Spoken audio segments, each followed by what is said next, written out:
Hello, friends. Good tidings, and welcome to the Apex Legends Battle Royale. It's the monthly tournament here on Community Gaming, where $1,000 is up for grabs, or I should say, a grand prize pool of $1,000 is up for grabs. $400 for the winners. We certainly hope that you're all winners with us here in the booth. I've got myself. Relic, and he's not your worst nightmare. He's absolutely your best dream. It's Wes Rambo. And Wes, how are you doing this fine evening? Oh, I'm doing great, Relic. So happy to be making my community gaming debut for the December monthly. We're rounding out the year with $1,000 Apex tournament. And man, this is so exciting. We were just talking about all the teams, talking about everything that's going into this tournament. It is going to be so, so good, Relic. Of course, we wouldn't be a broadcast without those behind the scenes. Shout out to Evoke, Rose, and Rose, Oh, Vermilion Rose, that is, of course, for all of the various production bits and bobs. And hopefully, all of us together will be bringing you a night full of fun clips and perhaps some shenanigans along the way. The format is pretty simple. We've got 4 groups that'll be entering a group stage. This group stage will contain 4 games, 2 of World's Edge and 2 of Stormpoint. From these 4 groups, we shall find a top 20 that will progress to the grand final, which is another 4 games, of which we will then decide, hey, who's actually getting money out of this? First, down to 8, all scoring some money, Wes. absolutely. Yeah, all of these teams are competing for their share of that $1,000 prize pool. First place going to go home with $400, second 300, third 125, fourth 75, and fifth to eighth each are getting 25 cool hard dollars in their bank account. But we got to get through the group stage first, Relic. And yeah, like you said, 2 World's Edge, 2 Stormpoint coming through here. And you've just got those 4 games to qualify. It's pretty competitive with almost 80 teams. We've almost filled out the complete roster of teams maximum allowed here. So these teams Mhm. are going to have to fight tooth and nail to get to those final stages. Now, if you're familiar with Apex Legends Pro League or Apex Legends Pro Series, guess what? You're going to feel pretty at home. The point system exactly the same. And for those who are perhaps newer to Apex Legends, let us explain a little bit. So you'll see there the placements. Placement points go down to where do you actually finish in the battle royale. So if you end up winning the entire thing, you go home with 12 points. If you finish 16 to 20th, you go home with no points. You can see the increments on your screen. But we also have the important indicator of KP, kill points, assist points, 1 point for each kill. It really does mean that even though placement points are important, it doesn't necessarily mean that you will win the round overall. Those KP can be the difference between making it into that grand final, Wes, and perhaps just missing out. Yeah, and that's something I really love about tournaments like this, where there's a lot of pickup teams coming through, a lot of people unfamiliar with each other. Maybe they haven't planned out drop spots yet. We do get to see some aggression be rewarded as the chaos. Some of these teams can really thrive in that and get that KP way, way up. And if they can do that, they can overtake those placement points in a lot of cases. And man, those make for some exciting games.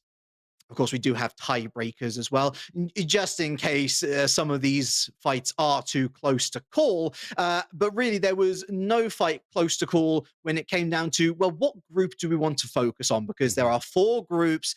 We have 2 choices. We can either try and rush around and try and cover all the groups as much as possible, or we can focus on one narrative. And Wes, today, that narrative is going to be Group C, because quite frankly, it is absolutely stacked. Oh man, if there ever was a group of death in such a tournament, it would be this. One of the teams I'm most excited about, and we were just talking about aggression, is ATH from South America, placed Mm. 6th in Pro League South America. And I was talking to Vlatau before this game, before this tournament started. Man, Vlatau is very, very excited about this roster and about how aggressive they're planning to play. So Group C, also, you've got LNW Velvet. You've got Team Inferno, who placed 4th in the most recent monthly for CG. So yeah, this Mm. is a very, very competitive group, and I can't wait to see them get to it. Team Inferno with Challenger Series experience as recent as this season as well. Keep an eye out on Rollers MX. They tend to do pretty handily in these community gaming monthlies as well. On top of that, you'll notice the familiar acronym of LNW. Well, Leave No Witness were threatening to take part in this themselves with their full squad. Sadly, we will not be seeing them, but that is going to be their women's squad that takes to the field. Going to be really exciting to see how they stack up in and amongst everyone else. We've seen them plenty of times over in the Celestial Cup, the Premier Women's Apex tournaments that happen pretty much every week. Of course, it has gone on break. It's Christmas. It's understandable. But overall, it is a really exciting group. And with only 15 teams, it does mean that there's going to be, in theory, a little more space to work with on those initial drops. A reminder, by the way, that the top 5 from this group, those contingent, are going to be heading through to the grand final. Yeah, and we can take a look at some other groups as well as we move forward, just to see what you might be expecting coming in here for these grand finals.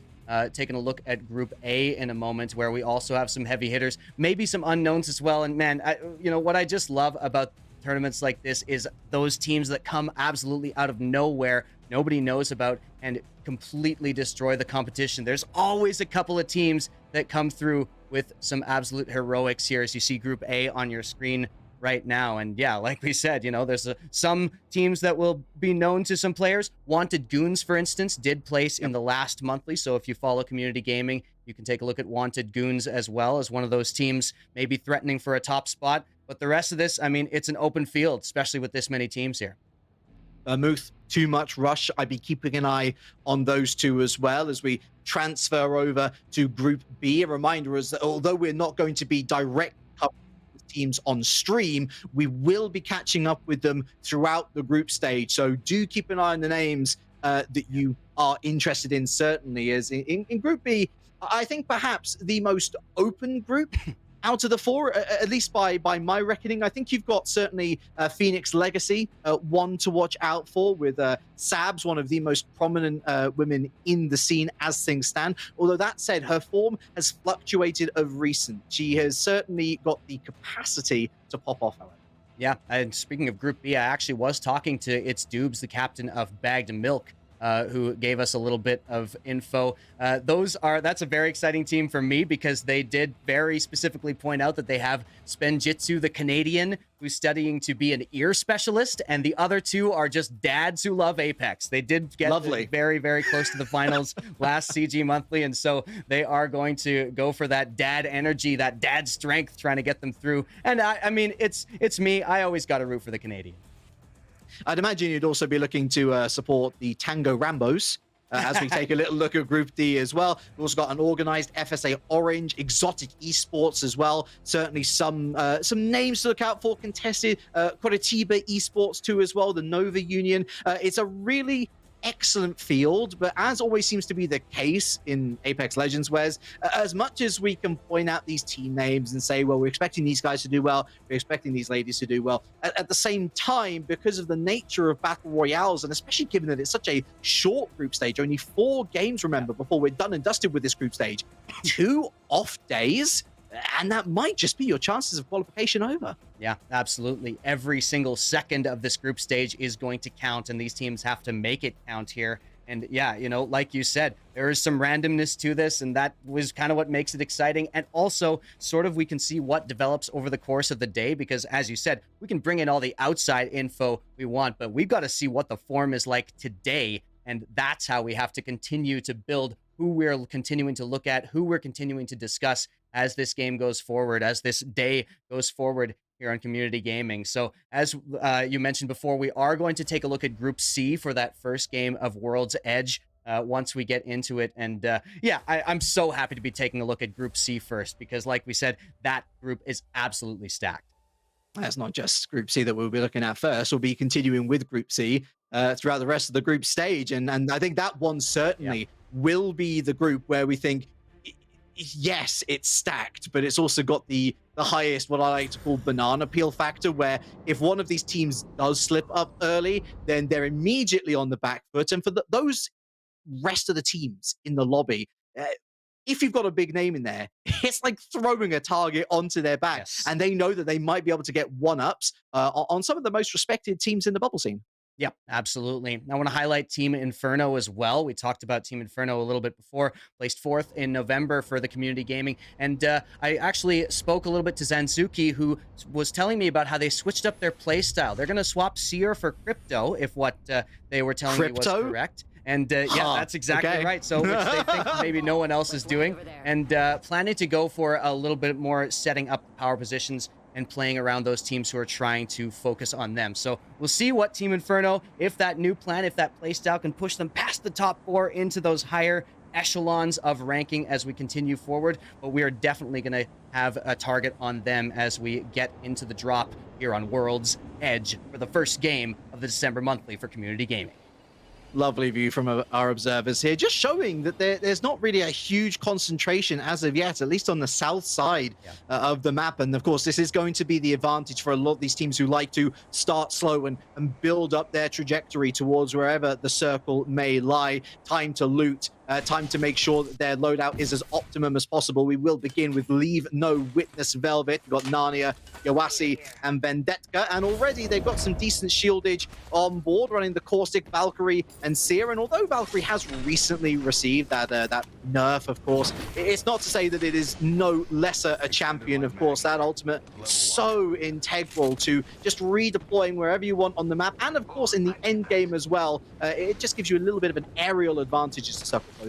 Yeah, you'd have to nerf Valkyrie absolutely into the ground to make her anything but S tier. As like you said, Leave No Witnesses starting out at Harvester. Doesn't look like they're going to be in too much trouble here, although we do see another team definitely kind of encroaching in this above camera view that we see right here. We'll see if they end up fighting at all, but for now, Harvester is the spot that we're taking a look at. And yeah, you know, I'm very excited to see some of the compositions. Some of the other folks I talked to said that they were going to be switching things up as well. So, you know, very excited to see that. I always love to see players innovate in a tournament like this.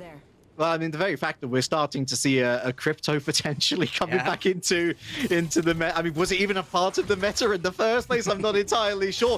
One thing I think that a lot of players would like to see is perhaps the introduction of Broken Moon into the rotation. I think we've seen a lot of World's Edge and Stormpoint, and perhaps that's why the meta, even through the various buffs and nerfs, it hasn't really changed too much, because there's been no real game-breaking legends entering the mix, and people ultimately get comfortable with their game plan heading onto these maps. Yeah, it'd be fun to see a little Catalyst, though, as though that is the one legend who has made her entrance into the fold here. But yeah, speaking of crypto, I did talk, you know, while we wait here, I did talk to Oxygen from Wanted Goons, who said the comp they're running is going to be Crypto Seer Horizon. So just to kind of give you a little idea about that. Very interesting to see as we head back over to a little bit of a fight here. SRC Degens, the group of content creators from Source Gaming, they are going to be trying to put some clips up for their org as they try to engage here with this team across the way. Up on the G7 Scout. Hellfire not going to get too much closer on that occasion. Looks like SRC do indeed have the sort of range advantage, and this is speaking to their opponents of, well, how do you go and engage from that? Do you try and keep them at bay? The Seer is going to try and find some sort of semblance of where they are. They find a little bit of extra information, that shieldage half, but not exactly in a dangerous position to go down anytime soon. They're trying to push up here, SRC Degens, but again, you don't want to sell yourself too short. At this stage in the game, it is so easy to throw away points. Yeah, you have no idea what the other team exactly has in store for you and who can hear you as you make all that noise trying to fire at long range. So we tune in with mostly 44 FPS, who don't seem too interested in this fight, although maybe just trying to peek out for a little bit of info. The 30-30 ringing out here, a powerful gun at this range, but mostly 44 FPS. You see OG Enjoyer at Titanfall coming in with a little bit of long-range attempts, but they're going to back right off, head more towards the ring. That's not a surprise. Rotate out and around and hope that they don't follow you. I think moving out to Lava Siphon, certainly, it might be the quote-unquote coward's way out, but cowards do get to live another day, and I certainly like this from mostly 44 FPS, not too confident in that engage, and just waiting to see what transpires as we head back down into the thermal station, where we do have another long-range firefight. Strimmy getting some pot shots over towards their opponents at the tree. And a nice use of the Horizon utility there just to move away. And for the moment, that's really all this opening game has been a couple of pot shots here and there, but no real hard engages. No one willing to make that first mistake as we transfer over to Fragment. Yeah, over to Fragment here. 2 VTubers, 1 Femboy coming through, trying to get themselves online here, and they are going to be pushing, trying to get into this building to get themselves a little bit of aggression going on, but they're going to run into that Caustic utility and going to have to figure out exactly what approach they want to take, as the Bloodhound does get some good info we'll see if this On the Hunt does manage to accomplish anything more than that. They're going to continue to keep scanning, but not able to find the engagement they want just yet. Oh, very nice. Oh, but they missed the crawl. They missed the crawl up. They're going to finally arrive on the scene. A little bit of chip damage here from the Nox gas. You can tell that they've set up shop and they're not looking to move out anytime soon. This is some excellent work here from the team on the defense as two VTubers and one Femboy continue to move in and encroach on this territory. The Bloodhound utility, of course, will be up once again, but it seems like whoever they are facing, they're in it for the long haul. It might just require a bit of a head-first approach. As Hambino almost down there, loses all their shieldage. And it is Leave No Witness Velvet, perhaps no surprise here. Plenty of experience on the back foot in the Celestial Cup, and plenty of experience winning those fights on the back foot as well. Yeah, Caustic is so powerful in this particular situation, and that is exactly what is holding this enemy team back. Leave No Witnesses Velvet feeling just fine to hang out in this main floor, but they will be fired upon just now, trying to get themselves into a situation where they can have maybe a 2 versus 1. But yeah, they're holding right up here, Relic. They are just very satisfied, but the push is going to come through. 2 of them are down like a flash, and it's only going to be Vendetta remaining. Vendetta tries to go out, goes for the armor swap, but Leave No Witnesses Velvet is eliminated. That is a huge scalp early on, and it might be very quickly followed by another as ATH is on the charge. Down the mountain they go, looking up iProducts. I believe this is mostly 44 FPS. That team that we saw rotating out, it looks like they were out of the fire and into the frying pan, immediately entering that building. Listen, one of the most aggressive teams, by the way. They are very proud of a particular clip that they were very happy to show us about how they do not give any sort of care to any team that they're up against, and NX Bless it was actually eliminated with down to 12. I'm so happy to see that so close to the beginning of the day from ATH. X Heavy. They are so aggressive and they love to tell us about it, so now they are going to be rewarded for that aggression with this squad wipe. And yeah, they're in a great spot here on the edge of the storm. Definitely continue to keep an eye on this team for more aggression to start racking up that kill point. Or shots fired as we take a look over to the epicenter. Adept and Zan from Affinity looking pretty safe in a big Watson net. We see over within the epicenter itself another team. I believe this is 2 separate engages as Adept looking more towards Fragment than further over to the other area. It just goes to show that even this late into the life cycle of World's Edge, although you get a general sense of where other people are, it still might just take that one turn around the corner before you find yourself in trouble. Potential engagement between Inferno and I believe that's Rollers MX coming through. But yeah, over here at the epicenter, it's tough to push in. It's tough for either team to really make a proper advance. And so that may just end in a handshake as we go over to Papoga, who are kitted up just fine, happy with the loadout they have, continuing to rotate, continuing to stay just on the outside. And they've also found themselves a replicator here, Relic. So they're going to go even more, but they're not going to be able to use it because here comes the Bangalore ult. There, and peep the color of the shieldage there. That is another yellow shield. So this is a high value engage potentially in the upbringing as Blood Show find themselves eliminated down to 11 squads then as Strimmy with the advantage with the high ground, so to speak. Not exactly a loadout for that high engage, but Flatline getting a lot of damage and a shield break on the Bloodhound. Up goes the Jibby shield, and it's lovely to see the Jibby up there and high. It's such a safe spot, isn't it, Turtle? As we actually have the Michelle Obama in the lobby. Nice to meet you, madam. Malia Obama. I think that's oh yeah, Malia and Michelle. There we go. Yeah, the families getting in on it. But 2 VTubers, one Femboy want to try to engage on that, try to unseat them from their perch, and they are going to be relatively successful, taking down a lot. That's Riz Flavors coming in with the Riz, and 2 VTubers, 1 Femboy are making absolute short work of this. They did so well to play aggressively there. Riz Flavors now going to be the kill leader, and they are dropping down. Papoga does go down, and that high ground did not benefit them at all from the aggression. That was a masterclass in how to third party. Yes. Whilst we saw Papoga so focused on a team ahead of them, completely absent-minded to 2 VTubers, 1 Femboy, who were right behind and willing to go so hard on the engage. That cost them a lot of health, but look, the only way that you're going to win it is if you throw your name in the hat, and the rewards are so tangible. Nice to see a bit of banter between the three as well. I love a little levity coming through, but yeah, now my question is, where did the Obamas go? Backed off of that fight completely. See SRC Degens now taking note of a fight that's going on actually here into this cave. And Thor Tanto is ready to engage, and that is going to be Thor Tanto grabbing that kill, scooping that up. Hambino going down, and more firepower coming through as Degens are just able to take pot shots right here, and the knock comes through once again. Beautiful, beautiful work. As everything does seem to focus in and around Landslide, here are the Obamas. They've managed to disengage quite nicely, actually. They do still have a little look over their previous location as the ring arrives in. A relocation then for Fatastrino and crew, as Riz Flavors look to move their way further up and towards perhaps the mining pass, perhaps further along. And the gatekeeping coming through from Abraxas Gamu. They know that they are in there, just waiting for either this heat shield to come up or for somebody to exit that area. Going to take a little bit of damage to try to gatekeep, but eventually have to back off. Back in there. They've got a little ways to go, but no problem. Surely the meds are there to pop them back up. Yeah, we'll see. You know, if this other team decides to come through here, they'd be in a lot of trouble if they did. Yeah, they can afford to throw those meds out the way, especially if you're engaging in the ring itself. Yes.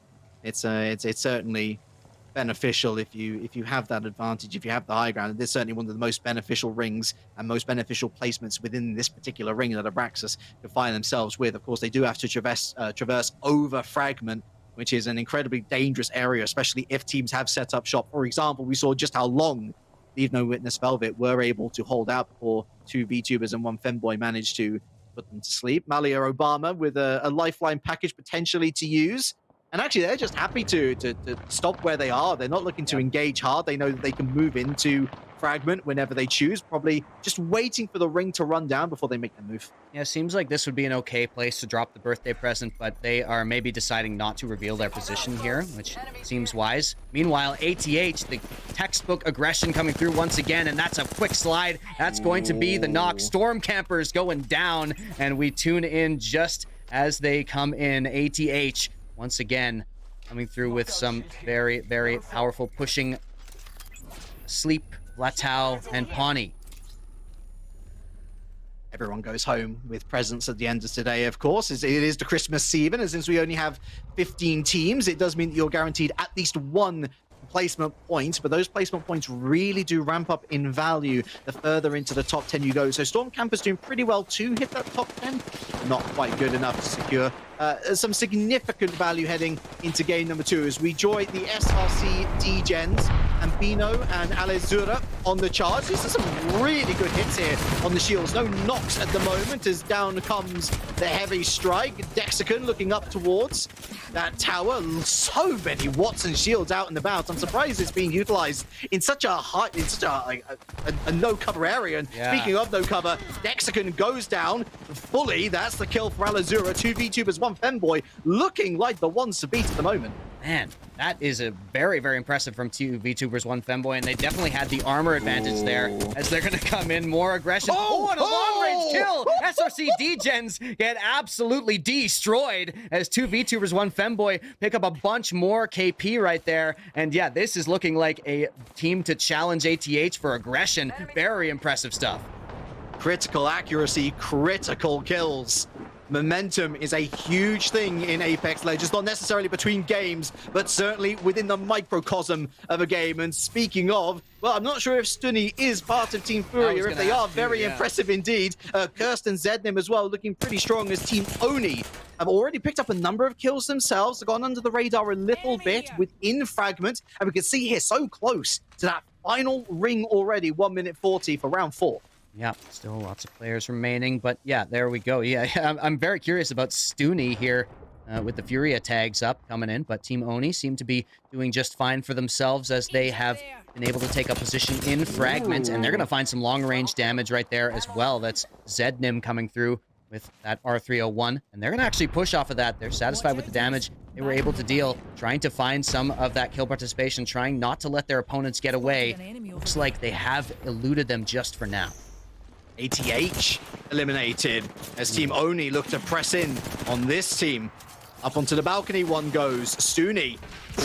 That's a bold maneuver for Stuni to move into such a dangerous area, loses all of their shields, and then some. Lovely hits there as Stuni goes down, as Hednim almost goes down themselves. Shield knock, forced into the retreat, as does the Bangalore. Curse forced out as Oni, they had the situation in their own hands. It is now rapidly slipping through their hands like water. Oni eliminated. Guess who by? Oh man, 2 VTubers, 1 Femboy cannot be stopped right now. They are absolutely on a tear here, and that's all red shields tagged up for Hambino, Alazura, and Riz Flavors. So good, so fast with this team of Horizon, Bloodhound, and Bangalore coming through. And yeah, they are rewarded for that once again, although now they're under a little bit of pressure as we close in right in the middle of Fragment.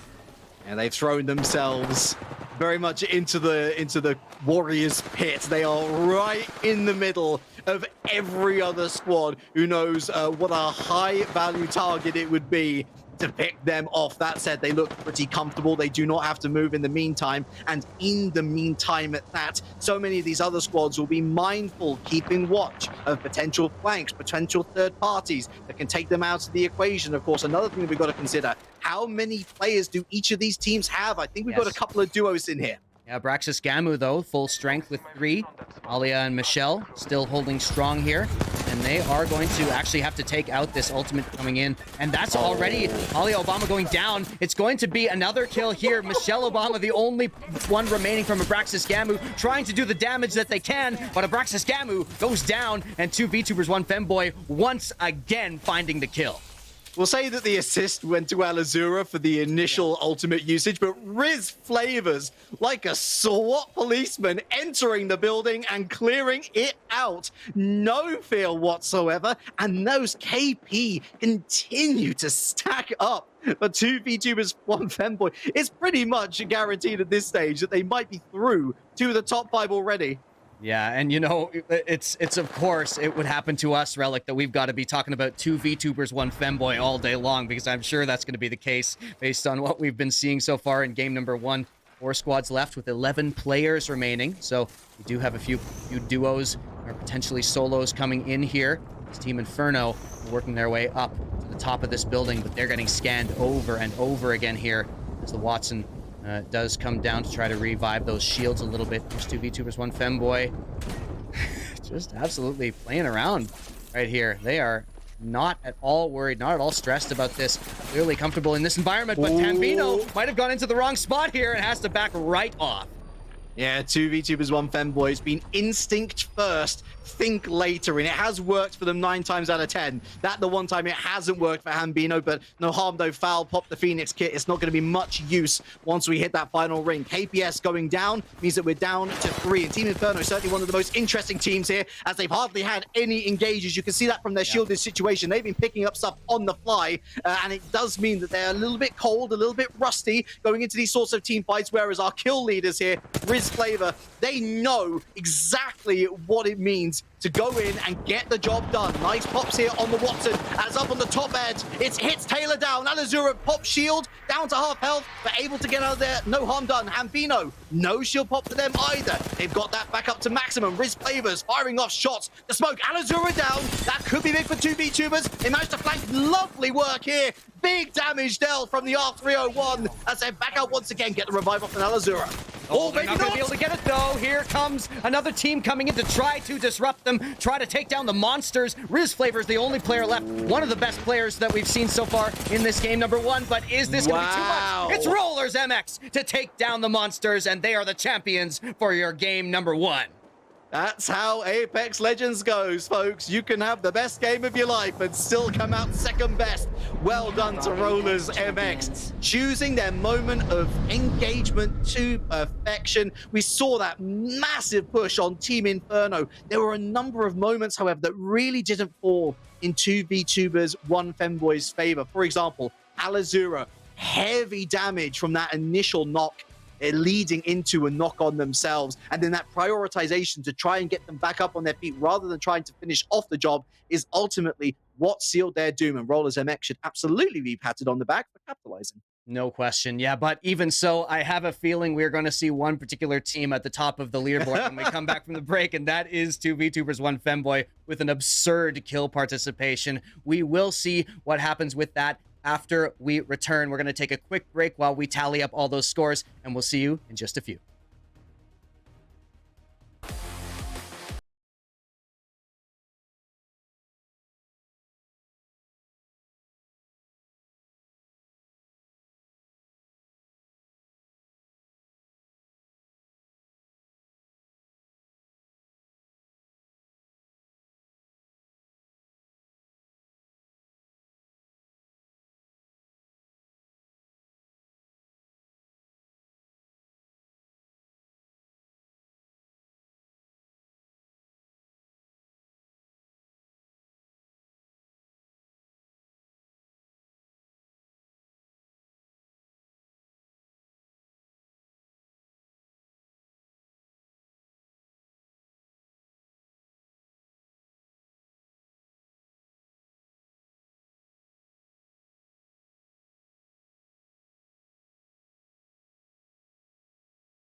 Welcome back, friends and fellows, to the Apex Legends Battle Royale here at Community Gaming. Relic and Wes Rambo taking you through the action, where we've just witnessed Group C's first game. We know that Group B has finished their first game as well, as from the 4 groups, 20 players will be looking to aim for that grand final and the grand prize for first place of $400. Wes, it's been pretty exciting, actually. Although we don't have full lobbies necessarily, it does lead to quite a simmering style of gameplay. Teams quite conservative in that first round, not wanting to engage first. Yeah, absolutely. I'm so excited to be following Group C all the way through. But of course, we do have those results for Group B as well. But yeah, just to recap what we just saw, 2 VTubers, 1 Femboy definitely had a heck of a game coming through, but it was Rollers MX who won. But here's Group B for what you missed. Phoenix Legacy. Not too surprising that they came in with the victory here in game number 1. 23 points picked up for Phoenix Legacy. I believe that's the team with Sabs. So definitely making a bit of impact for themselves, and you love to see that. I love Desgovernados, ungovernable or ungoverned in Spanish there. So that's going to be a lot of fun to watch that Group B kind of shape up as we continue through. But yep, Bagged Milk, one of those teams that we took a look at. I believe they were playing in the November tournament and did place in there, but they were going to, they did place pretty low in this one. But there's Group B. Group C now we take a look at, which is what we just saw, and no surprise there. 28 points in second place for 2 VTubers, 1 Femboy. Rollers MX 10 points behind, even with the victory relic.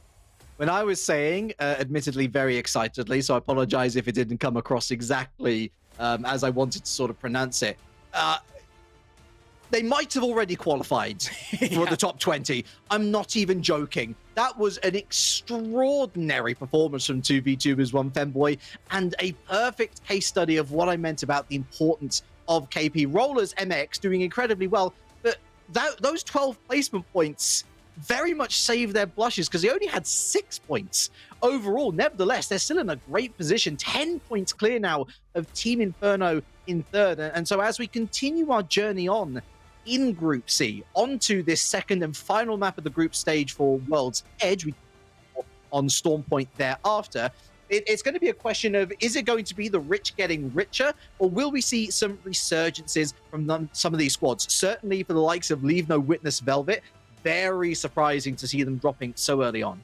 Yep, absolutely. And yeah, they were victims to a little bit of aggression there, hold up in Fragment, and weren't able to capitalize on that defensive playstyle with the Caustic. So yeah, Leave No Witnesses Velvet, definitely one to watch to try to get forward. And yeah, as we go through, like you said, mentioned at the beginning of the day, Relic, this is a very short group stage relatively. They've only got 4 games to get themselves those points to get through. And so even after one game, if it's a game like this, you've got to start thinking about what's the strategy. Do we start playing more aggressive? Do we start trying to rack up KP? Or do we continue with our defensive play style if we have this much ground to make up even after just one game?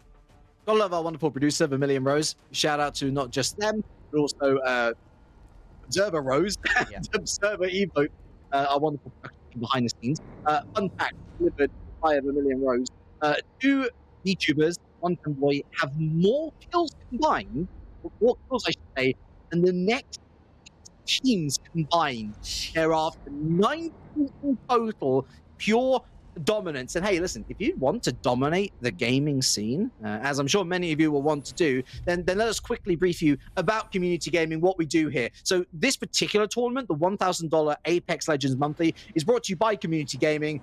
We provide the tournament platform for games like Valorant, EVIO, Hearthstone, many more Fall Guys you could throw in there as well. And we also support a wide variety of grassroots tournaments across the interwebs, offering tools and guidance to organizers to help supercharge their events. You want to learn more? communitygaming.io, and that really does count for whether you're a tournament organizer, a player, someone interested in production or whatnot. It really does have everything covered. So communitygaming.io as we dive into game number 2. Yeah, shout out to Community Gaming, not only running their own great tournaments, but enhancing the scene overall. We love to see that. And we love to see a second game on World's Edge with Group C here in the $1,000 monthly for December. As we get right into it, we're going to take a look at some drop spots here and see if anyone's switching up, see if anyone's contesting, as Bloodshow and Team Inferno seem to be a little bit close to each other, landing outside of Fragment here, and they're already on the hunt. Let us it's a pretty popular spot as we do see that crypto, as was promised. It's very strange to see indeed. Of course, the EMP isn't a bad ultimate, but it does require you to be a little bit ad hoc, certainly, as we go after someone immediately. It's a Horizon. Up the mountain they go. Nice shots from the Alternator and the L-Star. They managed to break the shield. Is the Horizon not going to stick, or I say, the utility going to stick around to be able to chase after them? The answer is yes, and they did get the knock. Make that a kill, the first of the lobby. Free-for-all crypto supremacy. Yeah, that was hits Tyler, I believe, on one of those teams that we were keeping an eye on there. But yeah, that's a great knock from the L-Star, and they're going to continue to try to push forward. Bloodshow playing very, very aggressive here, trying to get themselves a little bit of an advantage that they've taken from that first knock, and they're going to go right in. Here's Keepstar, one after one. This is Team Inferno. Could be going down very, very early. Yeah, you mentioned that they were close together, but it's the shield advantage and, more importantly, I guess, the bullets advantage. One team confident in their supply line, the other team not so much. And now it's a chase into the village. Through goes free-for-all, already onto that blue shielding. Keepstar, they don't have any shield cells to pop. They've got barely anything in that Hemlock, but it will be enough to break a shield as they immediately beeline for the mountain. No surprise here, Inferno looking their wounds. Yeah, and yeah, it's Inferno with just one player remaining, trying to get the heck out of there right now. And Bloodshow, we're on the hunt for a little while, but it looks like they may have slowed down a little bit as we head back towards the city here. It's going to be a couple of teams trying to contest these buildings. You see TAC over there, and you also see it's a team with Heisenberg, Jason, and Raw PK. They're going to be getting into an engagement right in the middle of all of these buildings right here. That's Storm Campers here, all on blue shields, but not going to be able to find anything just yet as they sit in the smoke. Oh, be still my beating heart, a Pathfinder in a competitive lobby. Thank you so much, Raw.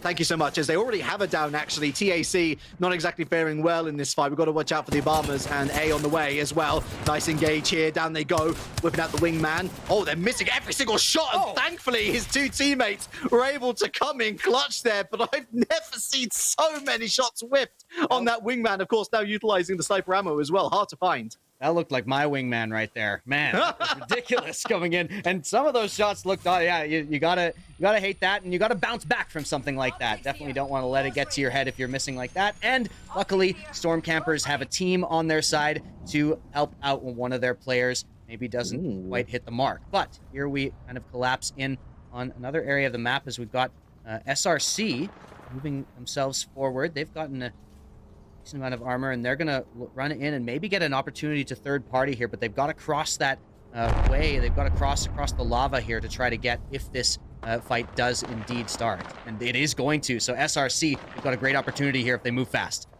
Yeah, from thermal staging to station to staging to harvester.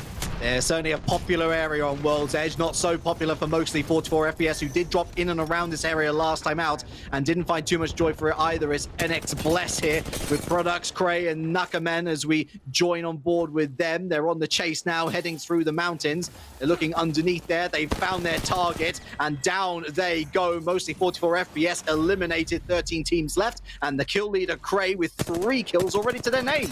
Yep, absolutely. Pretty early in the game, and that's a team that we weren't seeing much of last game, so good for them to start getting their name into the hat here as SRC try to encroach. Not going to be able to get anything like a third party, but they are going to try to catch them on the way out as the storm is closing. SRC taking so much damage, though, and they might be in trouble themselves. Yeah, popping the Watson generator just to try and help the team out, but they got to move quickly because that ring is on the way, and the Watson's going to pay for it. Fate Astral down as Abraxas Gamu eliminated in the meantime by Shifu. We can see there on the kill feed. Dexicon with some lovely pops here, or Tanto as well. They're doing super well. Backs against the wall. It's 1v1, and Dexicon goes down. It's a clutch for NX Bless. So close for SRC, holding to the last second, but it is NX Bless to be able to revive in the storm, get themselves back on track, get themselves healed up and into the circle. That was so good from NX Bless, who've now got 2 squads taken down to their name over here, and they are going to look to get themselves stable here. Looks like they will be able to do so, but that storm's starting to hurt.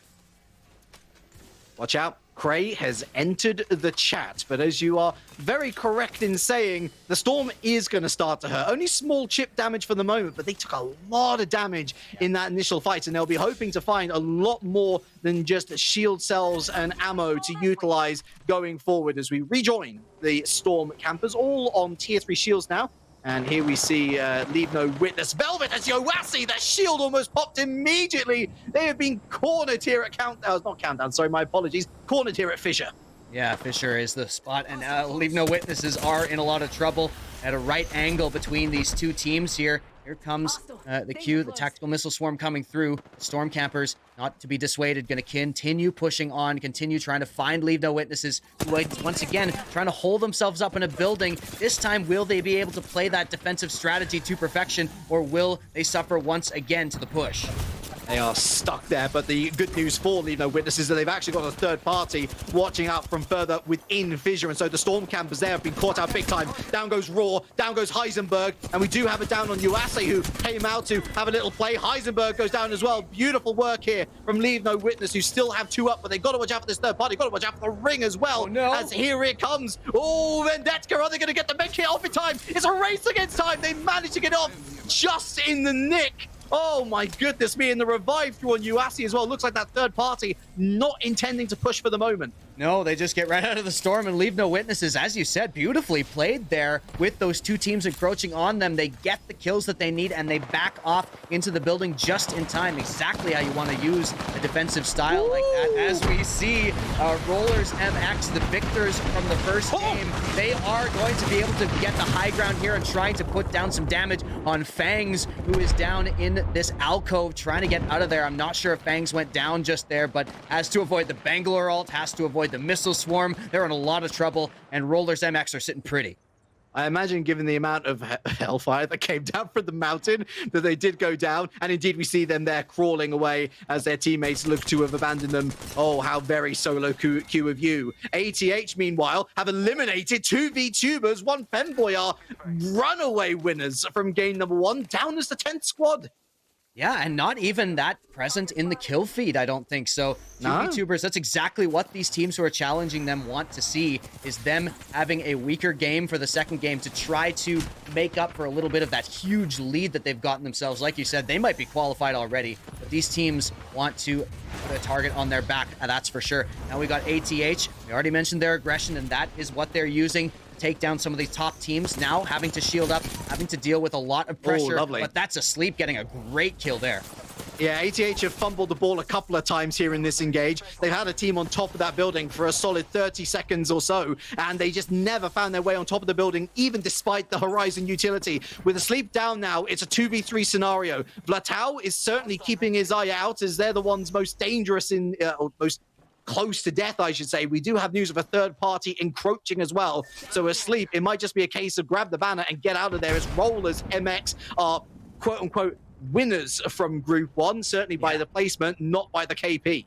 Yep, absolutely. But Rollers MX doing a great job to keep themselves in the conversation for this one, going in on one of those dangerous teams, which is ATH. But they are going to back off, not wanting to commit too hard, as they know that that team is on the other side. Their friends, Mouty and Streamy here, looking for their opportunity to strike, but they all sort of handshake and back away now, lick their wounds a little bit, and that's definitely benefits ATH, who, you know, they definitely got off with, you know, with their lives. They got a little bit of a gift there as they were in between those two squads.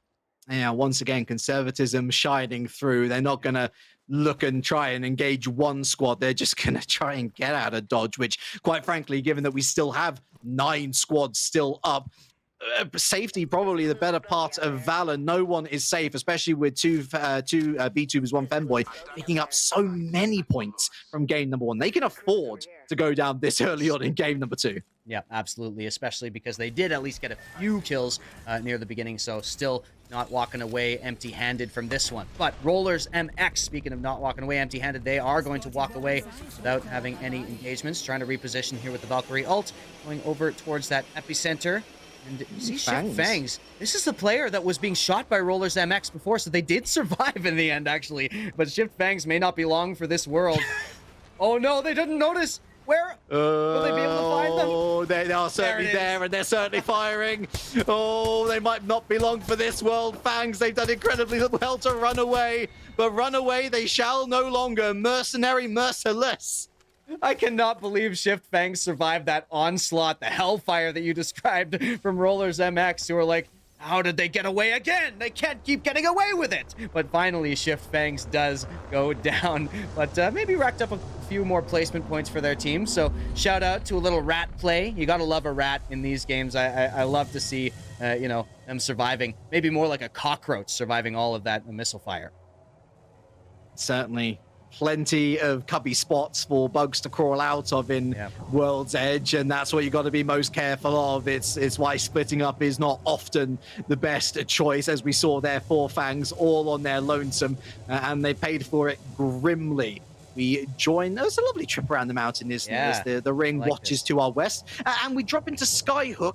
The trials cut off for the moment. The city awaits as we do approach the final 5. It seems like we're going to have a little more of a congested ending to this particular game, but while there are still teams waiting to pick up KP, such as these 3 in and around Skyhook itself, I mean, look, they're Apex players. Kills will always be the #1 priority. I mean, you got to put on a show, right? This is the place to do it, and here we go. Oni already going up. That's Zednim. Very, very accurate player, really precise shots, as we saw last game as well, and they're going to continue to chase. Smoke does go up and save them for now, but that's Shifu going down. That's going to be that ult taken down as Team Oni find themselves with a nice high ground position right in smack dab in the middle of Skyhook and in the middle of the circle. But they don't want that. They want those kills, and so they're going to go right down and right into the jaws of death. Team Oni were one of those final folks in the conversation, certainly for the win in game #1, just caught out by the aggressiveness of everyone else around them as KPS is gunned down. P3 tried to slip inside the door. They couldn't make it. Yeah, that's the Rampage coming through, the revved up Rampage. And First even has that Bangalore ult to get themselves out of a sticky spot. Bangalore can be so powerful in those situations where you need to reposition quickly with those smokes with that ultimate. But Leave No Witnesses still here. Yoasi kind of maybe doing a bit of a scouting mission and ends up going back on. I believe that's the Valkyrie who was able to get back over there. So Leave No Witnesses in a nice spot here, firing from the high ground, looking for Cursed, looking for Stuni, who are also trying to find themselves an angle. And actually, Yoasi takes a lot of damage, and you can see Zan coming in from behind as well. Not sure if that player was revived, but they're on white shields. Yeah, Yoasi's just been a little slow to react a couple of times here as they move inside. You can see that the similar composition that they've got allows them to throw Nox canisters into the building. It is a death trap waiting to be sprung. Leave No Witness Velvet here for the long haul as Team Oni have got a building of their own. And this is one of my favorite things about the ring centering in on Skyhook as a POI. There are so many buildings to hop into, and it does mean that teams are perhaps encouraged almost not to go in and engage because you're immediately at a disadvantage. Yeah, and Leave No Witnesses maybe are going to be benefiting from that particular aspect of it because they've got that caustic to set up. Team Oni, meanwhile, still maintaining the high ground, still maintaining the power, but that puts a bit of a target on their back. A lot of angles to look at them from if they're out this high up, and that is what Cursed finds there.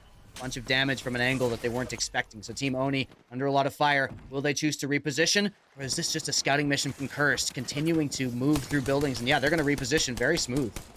Yeah, we do have a team out there up towards the snowy area of the map coming through that mountain pass. As Bloodshow is eliminated, we're down to 7.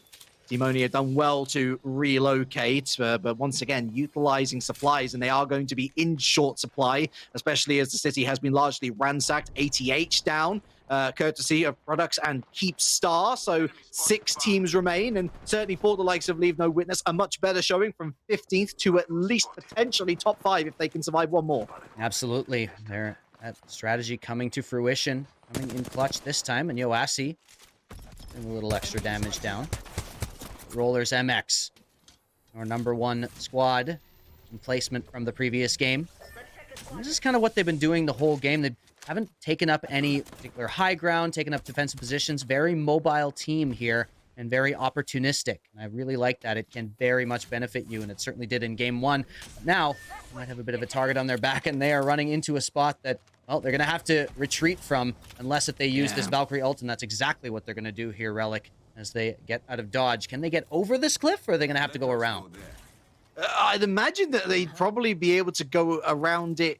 Possibly. I mean, you know what? They are actually going to get the height advantage. I mean, yeah, it's just going to be perfect, really, for them, as they might very well aim for the central building as well. Let's see where they do end up, as we have a lovely oversight here of basically them getting gunned down almost immediately. There's Cray Products and Co. as we've already seen Cray at work, certainly one of the danger men in the lobby at the moment. Roller MX are able to translate their Valkyrie ultimate onto the octagonal building. Mercenary taking the majority of those hits, but a Phoenix kit pop, given that he has the time to pop it, should very much rectify that situation. And now they are pretty much in one of the best places for this final ring. That's exactly where you want to be. So good use of the Valkyrie ult. We'll see if they've got the timing right, because of course you don't want to end up there too early in a lot of circumstances. Now all of these teams will be taking a look at that team and knowing that that's the team they're going to need to unseat. They want to be the victors here. Ray and Naka trying to get into that building, trying to get, continue to engage that fight, as we see Stoonie, Zednim, and Cursed down below on the low ground here. Still in a safe position, but only for now. Oh, Products. Massive shield pop, down to 10% health. Lucky to get away with that one. A quick shield pop will at least give them some semblance of comfort, but you're looking at Cray, you're looking at Products, you're looking at Red Shield, and you're thinking, well, NX Bless is surely the next team that people will want to isolate. They have got a lot of free real estate in one of the bigger buildings left available. You can see there the final ring landing partially on the octagonal building. Or is it, I think it's actually a hex. No, it is an octagonal building. There is the slight. Yeah. Listen, shapes are difficult, okay? Stay in school, kids. But in the meantime, if you are on top of that building, you've immediately got such a great overview of the car park below. I'm actually surprised to see Mercenary and crew dropping down into the building itself, but they've seen Papoga. They've seen them as a potential pick in the making. Already they've down two. It's just Matal to survive, or sorry, Mautiak, I should say, and they've done incredibly well just to slide away underneath the building. Rollers MX, meanwhile, they've still got 3 up. They're still feeling happy. Yeah, Rollers MX with the killer instinct, like you said, giving up that high ground. Unless maybe that was Team Oni, but in any case, they're going to get it now as Mercenary takes a lot of damage, but is going to be able to get a knock of their own as Naka goes down, but they're exposed. Somebody's got an angle here, Relic. It's just Olal. It's just Olal and Mimo. Mimo finally popping off that med kit, much required. Mercenary backup as well, and although they had an angle briefly, whereas they did not have enough angle, again, serving the purpose of being on top of that building. It gives you such a great advantage over everyone else, as there's no advantage here for Vendetka. If I'm correct in reading this, they're the only one left of Leave No Witness, and indeed they were. It's down to the top 4. This time Leave No Witness's defensive strategy gets them a little farther, but still, they need to push even harder. They need to make sure they get themselves in a better spot even, and maybe play even more defensive if that's the strategy they're going for. Team Oni, meanwhile, just continuing to stay mobile, continuing to trying to find those kills and get themselves in the right position. And yeah, these last 4 teams, it's really, really hard to tell who's going to have the advantage here because of where that circle ends up closing right into an open space. Rollers MX are playing the numbers game. They do not care about the KP at this stage. They see another 12 placement points in their future. Watch out for Mautiak, by the way. Remember that one guy that managed to slip away from Papoga? Well, they are still there. And I think, Rollers MX are going immediately after them. Perhaps a massive misplay here as Mautiak takes down Mimo. Are they going to be able to get another? No. Papoga eventually goes down, but that was an unnecessary risk. Yeah, absolutely. It's going to be Rollers MX, maybe regretting that a little bit, but they are saved by the bell as they do manage to get themselves the kill. Mimo Kusai now with such low HP, no shields, has to heal up here, but looks like they're going to be able to safely do so as these other 2 teams are occupied with each other, and they're on the low ground. Not a lot of cover to be found for either of these 2 teams, so you've got to imagine that Rollers MX once again are in the best position.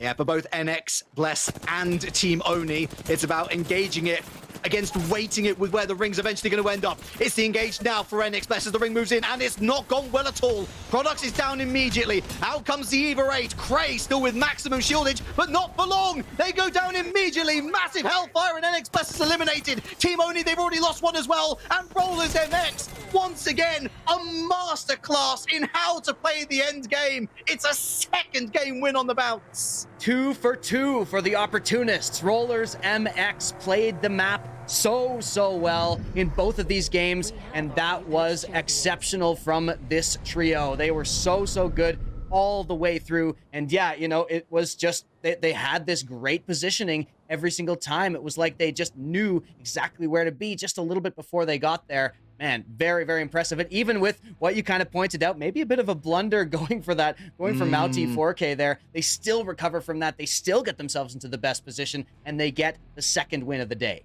Just felt like a bit of miscommunication between the three of them. You could almost hear Mimo saying, okay, going for the guy below, and everyone's like, no. And by the time the no comes out, there's already someone on the floor. Thankfully, again, they are able to save themselves, and they're able to pick up another 12 points despite not featuring heavily in the kill feed. And so a bit of a different game, really, where the only thing that sort of was a downer on their performance in game one was how well 2v2bers 1 Femboy did in game number 1 on the KP side of things.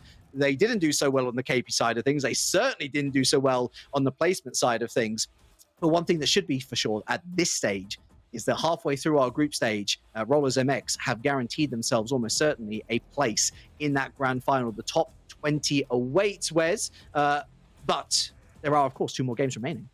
Absolutely, yeah. And those 2 games will be played on Storm Point. So that's where we're going to head with Group C after this break. We'll also take a look at the other leaderboards to catch up with what the other groups have been up to, see what's shaping up with A, B, and D. But for now, we are going to let our production team gather all those statistics, and we'll have them for you right after this break.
Welcome back to the Apex Legends Battle Royale here at Community Gaming. Relic and Wes Rambo taking you through all the action.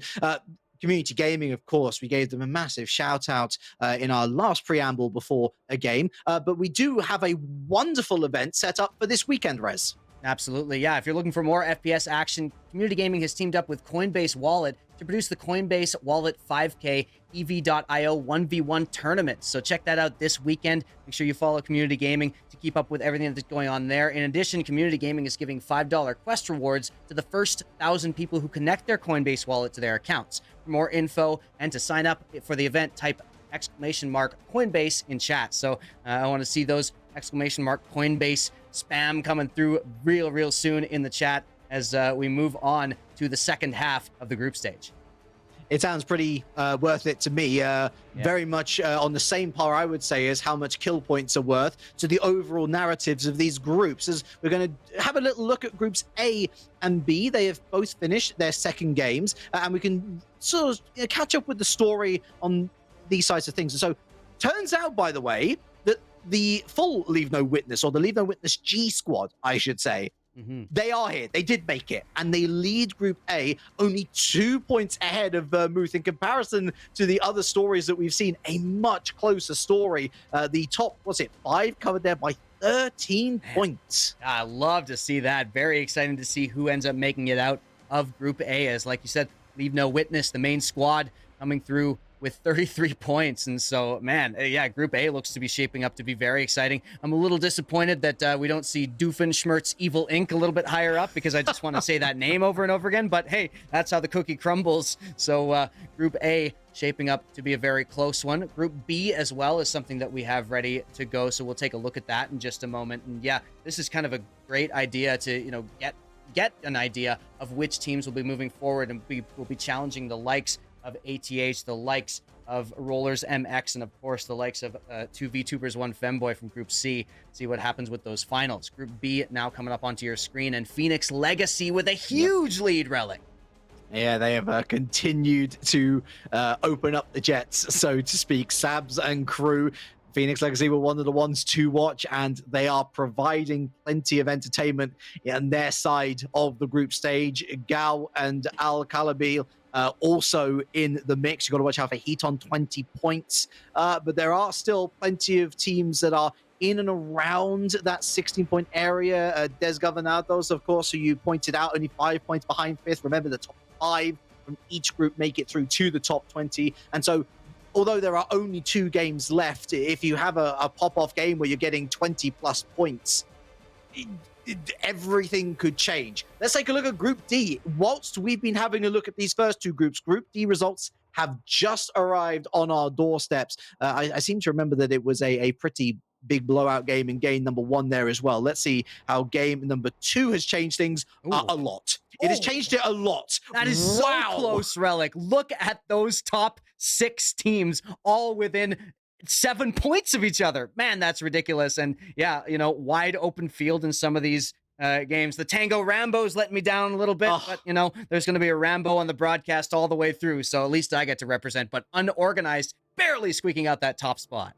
You know, it's so satisfying as a caster when you're like, I think this might be one of the closest groups out of the 4. And then this happens at the halfway stage. Of course, watch as everything goes to pot across Stormpoint. Very different map, very different strategies to be played. And what sort of strategies will play out in Group C? Segue. Let's take a little look at how the overall leaderboard looks. Of course, worth reminding everyone that we had a huge points win from 2 VTubers, 1 Femboy in game number 1. But the actual game wins themselves went to Rollers MX both times over. And it does mean that Rollers MX have the points lead overall, 8 ahead of 2 VTubers, 1 Femboy, who went down as the 10th team in the lobby left. Team Oni with 2 strong performances, hit the top 5 twice, so they're on 24 points. A breakout game for Cray on NX Bless, a lot of KP adding to their total, and ATH currently occupying that 5th and final qualification spots, 3 points ahead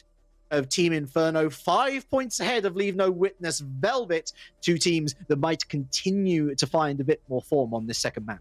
Yeah, seeing Rollers MX at the top, we got to remember that there are no slouches in the KP department either. With these two placements plus a good, solid amount of kills coming through, they have managed to overtake two VTubers, one Femboy by a decent amount considering the lead they ended up having. So as we head into Stormpoint, we'll see, how those strategies change and how these teams adapt to each other, and see if two VTubers, one Femboy can kind of keep the pace going, because that's what we were seeing, especially in game number 1. Two VTubers, one Femboy never stopped moving, never stopped shooting, and never stopped looking for kills. And so as we head into Stormpoint, will they be able to keep that same strategy going, Relic, or will they have to change it up? The murky waters await our 15 teams as they all drop into Stormpoint for the first time tonight. Many important points of interest, such as Down Beast and Shipfall, the Barometer Tower. You can see there, of course, the location of one of the smaller game modes within the game, the Command Center, of course, dominating. You don't necessarily want to be caught in there with a lack of shieldage and ammunition at your disposal. We begin with our 2 times game winners then, Rollers MX, our current points leaders in the overall state of things, and not too much really to go off as they drop at the antenna. Yeah, you do like to see a 30-30 already picked up for this team because they have been very deadly at medium to long range, trying to find those third parties. They're really, really good at kind of having an awareness of it. But ATH, one of our teams to watch, is going very, very low. NX Bless, I believe, is the team that is challenging them. And yet, these is 2 titans of the group going up against each other very early with a contest right here. And NX Bless are coming out way ahead, Relic. Yeah, this is up a lightning rod, the top right of the map, and ATX Heavy, who, reminder, they were 4th going into Stormpoint Game 1. So that is a huge disappointment. They'll only be picking up 1 singular placement point from today's, this particular game. That opens things up hugely for qualification. Yeah, the South American team who got so close to qualifying for LAN over at Pro League in South America, maybe aren't even going to be able to get themselves to qualify for the finals, but they're still young so far. However, they did go out in this game. NX Bless, we talked about Cray last game, Relic, and how many points, how many kills Cray was managing to rack up, how much damage, how deadly that player is. We got to keep an eye on this team as they have found themselves the win in this contest. They're going to continue on with with the strategy that they've been going with. And yeah, I really, really like to see this team coming through. But as we take a look at the map, see who else is grouping up here. No need to rent a vehicle if you're Rollers MX. They've basically landed in the perfect scenario. The ring closing in around Antenna and Gale Station. Of course, they will probably want to stray out just a little bit, if not to try and chase down and pick up some KB at the very least to see what sort of inventory they can end up with once that end game arrives. Here's Aha, Malia Obama, and Michelle Obama in Twine. We've got Team Inferno lying in wait just up the hill on the outskirts of the command center here. Now, Braxis Gamu not able to upgrade any shields, but neither have Team Inferno. So if they face each other, that could be a quick fight indeed, but doesn't look like they are going to. Ships in the night over here is, it's going to be a Braxis Gamu just kind of sticking around in this building, not looting very quickly.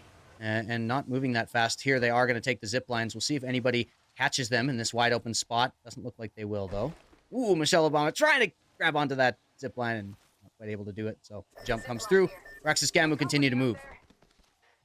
Heading down towards the various rivers and estuaries. I'm sure there's some geography nerds out there. I hope you appreciate that much. And they have actually, in coming down the mountain, fallen right into the clutches here of Leave No Witness. Though how much Leave No Witness knows about them is to be decided. You can definitely tell that there's one team more knowledgeable than the other in this particular case, and one team with the positional advantage as well at that.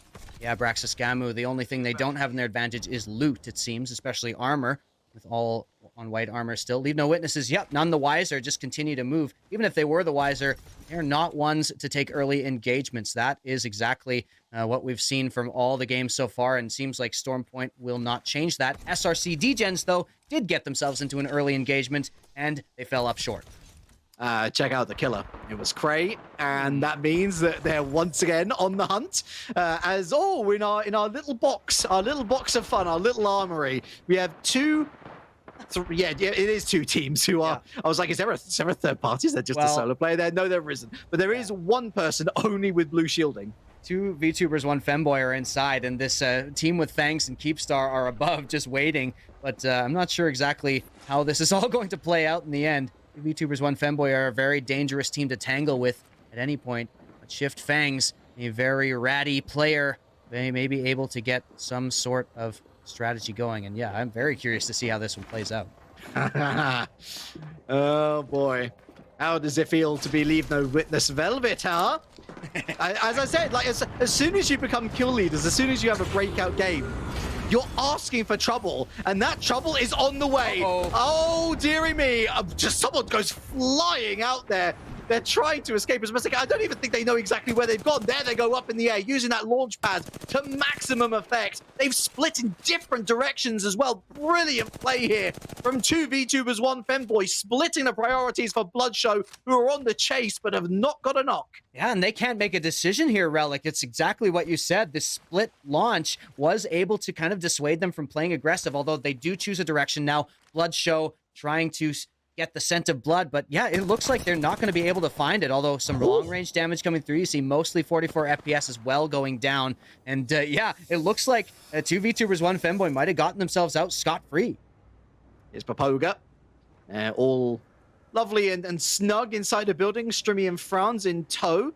Over the hill comes Zednim and crew. Team Oni, of course, 2 top 5 appearances, but they are minus Stunning at this stage, and one imagines that they are going to try and find a rescue operation to mount here. As you can see there from the top left in that mini-map, their friend's beacon is there for the taking. So there's been some action there, which we've missed sadly, as Free-for-All, Fangs and Keepstar trying to keep 2 VTubers and 1 Femboy in that mountain pass, and it's really difficult to get out of there at the moment. There's not as many open areas to sort of traverse these sorts of passes, much as we see on World's Edge.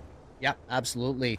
They are in a lot of trouble, and yeah, Bloodshow do not want to let them out of there. And look at the HP coming through. They're going to have to get those heals up pretty soon. Keepstar continuing to play very close to them, gatekeeping so hard right now. And yeah, our kill leaders here, 2 VTubers, 1 Femboy. They're going to take out Spiders here to try to get themselves a little bit more kitted up for this eventual fight. But there's one going down already. They're in a lot of trouble in this spot. Yeah, C-Note Cave was the right choice in the short term, maybe not so much in the long term. Riz will get the res, but are they going to have the health to navigate their way through this tricky scenario? Of course, we do see a number of med packs available for one. Bloodshow now entering the ring. You can see there the Bloodhound has pinged, so they know that Bloodshow is on the way. The smoke on the other side of the door, maybe looking to set up a bit of an ambush, perhaps not. Keepstar a little bit hesitant. Out of the smoke they go. They already spot someone there in the ring, and some massive engage that goes against Bloodshow. Bang's taken down, a kill. They're just going to try and get kill points. They're not going down without a fight. And Bloodshow are starting to back off, starting to regret their decision as they have tangled with the wrong 2 VTubers and the wrong Femboy, perhaps, as that fight back has been so effective right here. And looks like they are going to be able to stabilize their HP. They're fine to fight in the storm. And yeah, this is not an engagement that Bloodshow ended up wanting. And yeah, it looks like they've got the meds. It looks like they've got the resources deep into the storm. 2 VTubers, 1 Femboy continue to impress. They are a long way away from getting inside the ring, and even then, peak the timer. There's less than 2 minutes once they actually hit that ring precipice before they've got to get on the move again. Out comes another Spider, but that's some pretty decent loot, actually, as Riz Flavors has done some scouting ahead, and yeah, Bloodshow have had to completely back off. The tides have been turned. Man, and you know, that's we should have expected it. We saw how impressive 2 VTubers, 1 Femboy were in that game number 1, and you know, only they might have been able to pull off something like that. Over to TAC, who are all by their lonesome here under the tree as they head over towards Barometer there, and going to be able to get themselves a decent position. But Zednim, Hurst, over in an even better position, hold up in a nice spot, and TAC continue to move through the open ground. Yeah, got a nice line astern formation.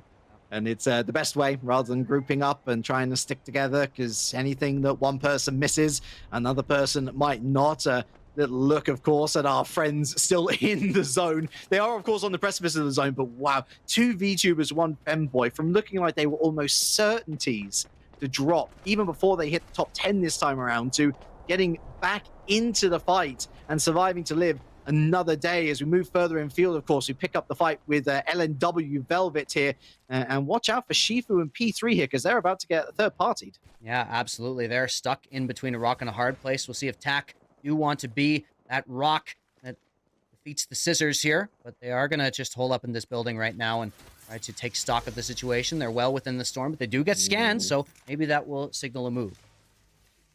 They're going to set up the Watson traps. They are safe within the ring. There's no need to engage, even if the enemy do know where they were, and it's important to know where they were. They're going to throw a smoke while they were attempting to throw a smoke in there. They're still going to get something of a scare tactic going. KPS, who, of course, were able to survive into the top 10 in game number 2, and they are on the periphery, actually, of the top 5. So the likes of 88 dropping so early will be a boon to them and to their chances overall. Will they go for the heavy engage? Remember, there's plenty of Watson traps up and ready to go. Looks like they are going to go for an engage here, keeping in mind that LNW are on the other side. Nice shots here on the inside.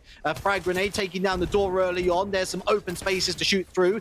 P3 with another smoke. Are they going to risk going through the Watson itself? No, that's a shield knock. And out they go again, using that Bangalore passive to run out of the way of the missiles coming down. There goes one of the traps down. Infiltration complete. And in they go. Another shield knock here for P3. Really incisive play as they chase him out the door.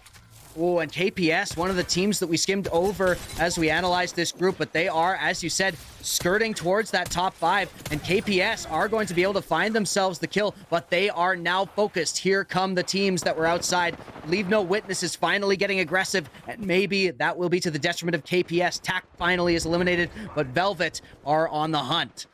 Yeah, third and fourth party up on the hill, and Leave No Witness are going to have a couple of pot shots their way from said fourth party. 10 squads remain, and Leave No Witness is one of them, as the ring will more turn over towards Gale Station, more towards the fish farms, than the antenna, where we saw Rollers MX drop. Of course, no sign of Rollers MX really up until this point. They have been out and about on walkies, looking to further expand their inventory.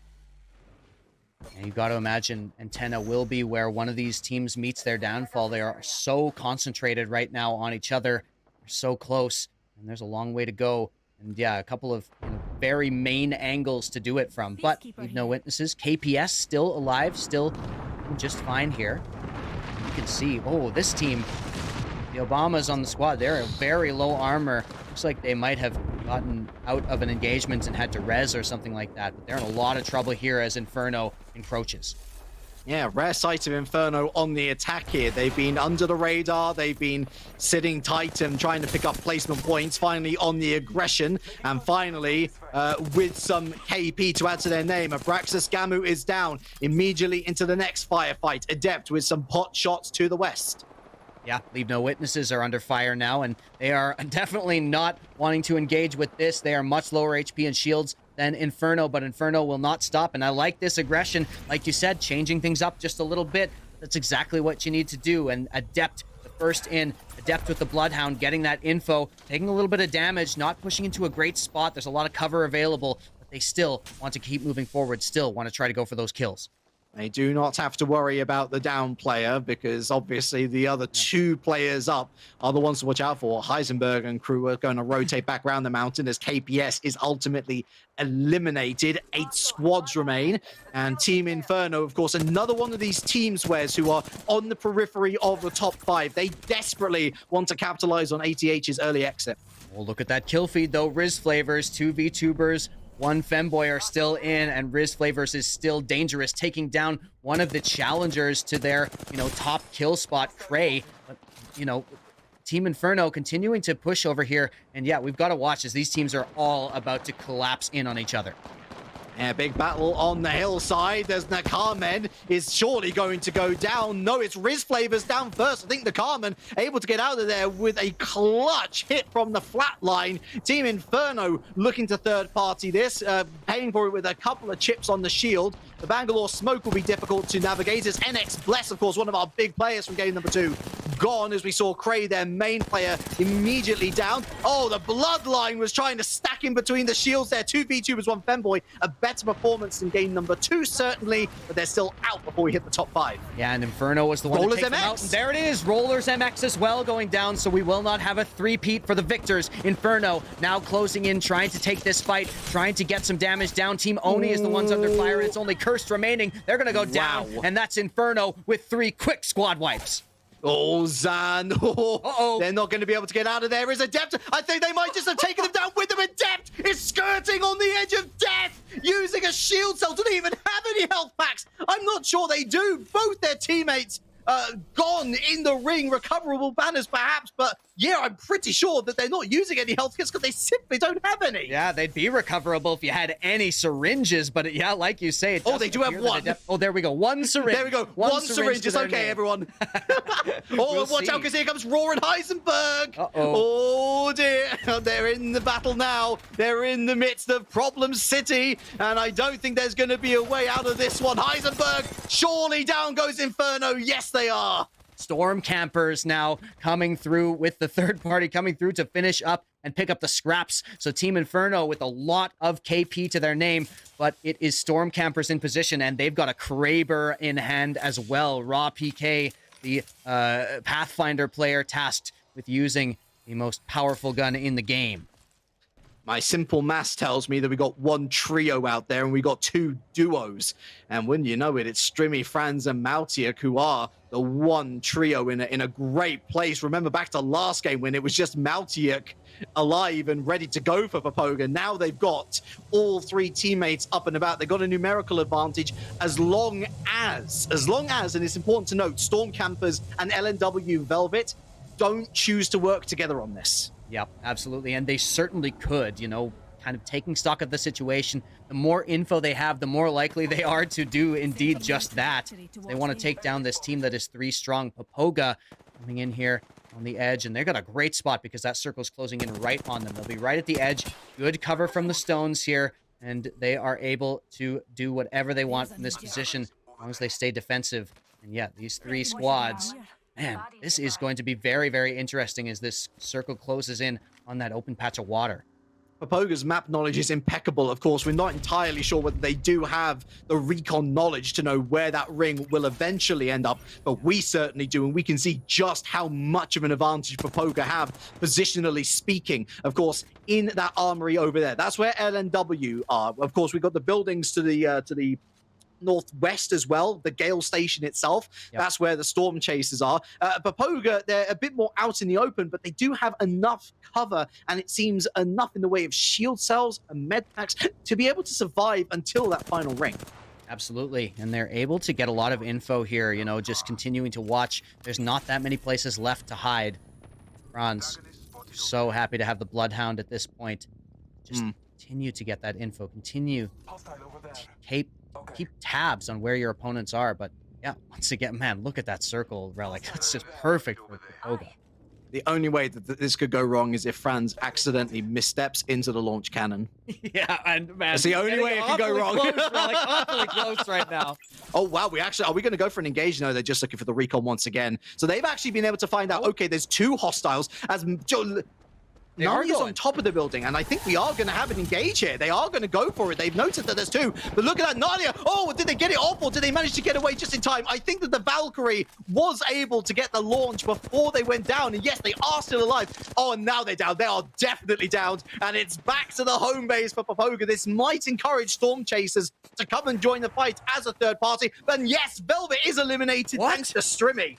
Strimmy takes down. Okay, so LNW Velvet going down on that side, and so yeah, they did manage. I didn't think they'd get close enough to get there, but Oh, now man. the Bangalore ultimate does come through. Papoga, lots of shields to their name. They're going to be able to survive this just fine, but will the push come through? Will they be able to take advantage of this damage and of this stun? They're going to go for that fight, and now it's Mouty playing right on the edge of this cannon, and Mouty does get launched. Mouty gets launched, but is able to get up to the top. And so Franz, that's a nice little use of that cannon there, actually. Oh, nice recovery. Heisenberg goes down. It's just Raw back left up against Franz. I think they might get the down on Franz, though. A lot more health, reload, and actually, yes, they are going to go down, but Raw Pack is not going to survive for much longer. A lovely bit of tactical now. It's rotating quickly with the Pathfinder ultimate, but the numerical game played in favor of Papoga, who pick up game number 3. Absolutely. It was all math, just like you said, continuing to analyze where the storm was closing, and Papoga never lost the positional advantage even when they pushed. They still managed to get enough damage on LNW, and they still managed to get themselves back into the middle of that circle. And so, yeah, you know, it was like you say, they had to make a big mistake to even have a chance of losing that game, and they made no mistake as we got into the final 3 squads. Lovely stuff from Papoga taking their first win. But I definitely want to heap a bunch of credit onto the Storm Chasers. You're down 1 player. You know that you're up against it with at least 1 team having a trio, and they play it perfectly. They watch the situation just work itself out. They see that engage from Papoga on LNW, and they're like, right. I mean, again, they have a recon in Pathfinder. They probably know where the ring's going to end up. So they immediately move into that position. They occupy the space that they know is going to give them a positional advantage. And even though they don't pick up the overall game win, Wes, they do pick up KP thanks to that knock on the final LNW member. Check out Team Inferno as well, just cutting a swath through the top teams in the lobby. So good from them. We talked about how they placed 4th in the last tournament in November for CG, and they're looking to get themselves even higher up. So lovely stuff from them, a breakout performance in this 3rd game. We'll see how that leaderboard is shaping up, and we'll check in with the other groups after game number 3. We're going to take a quick break, and then we'll have all the stats for you when we come back. Greetings, traveler. You look weary of your efforts going unrewarded.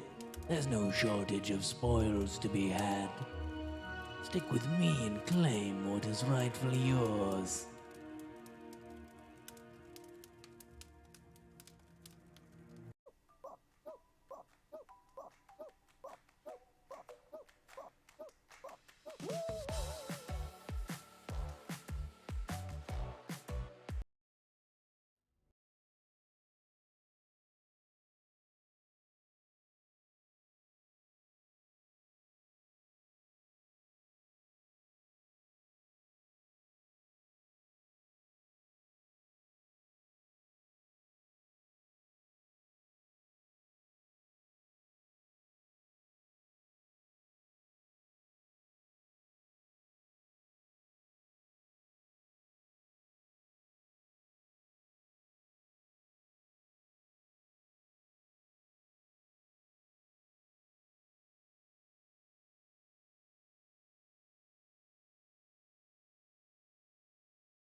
The group stage concludes after this final game for the Apex Legends Battle Royale. The Community Gaming Monthly with a $1,000 prize pool on the line. Relic and Wes Rambo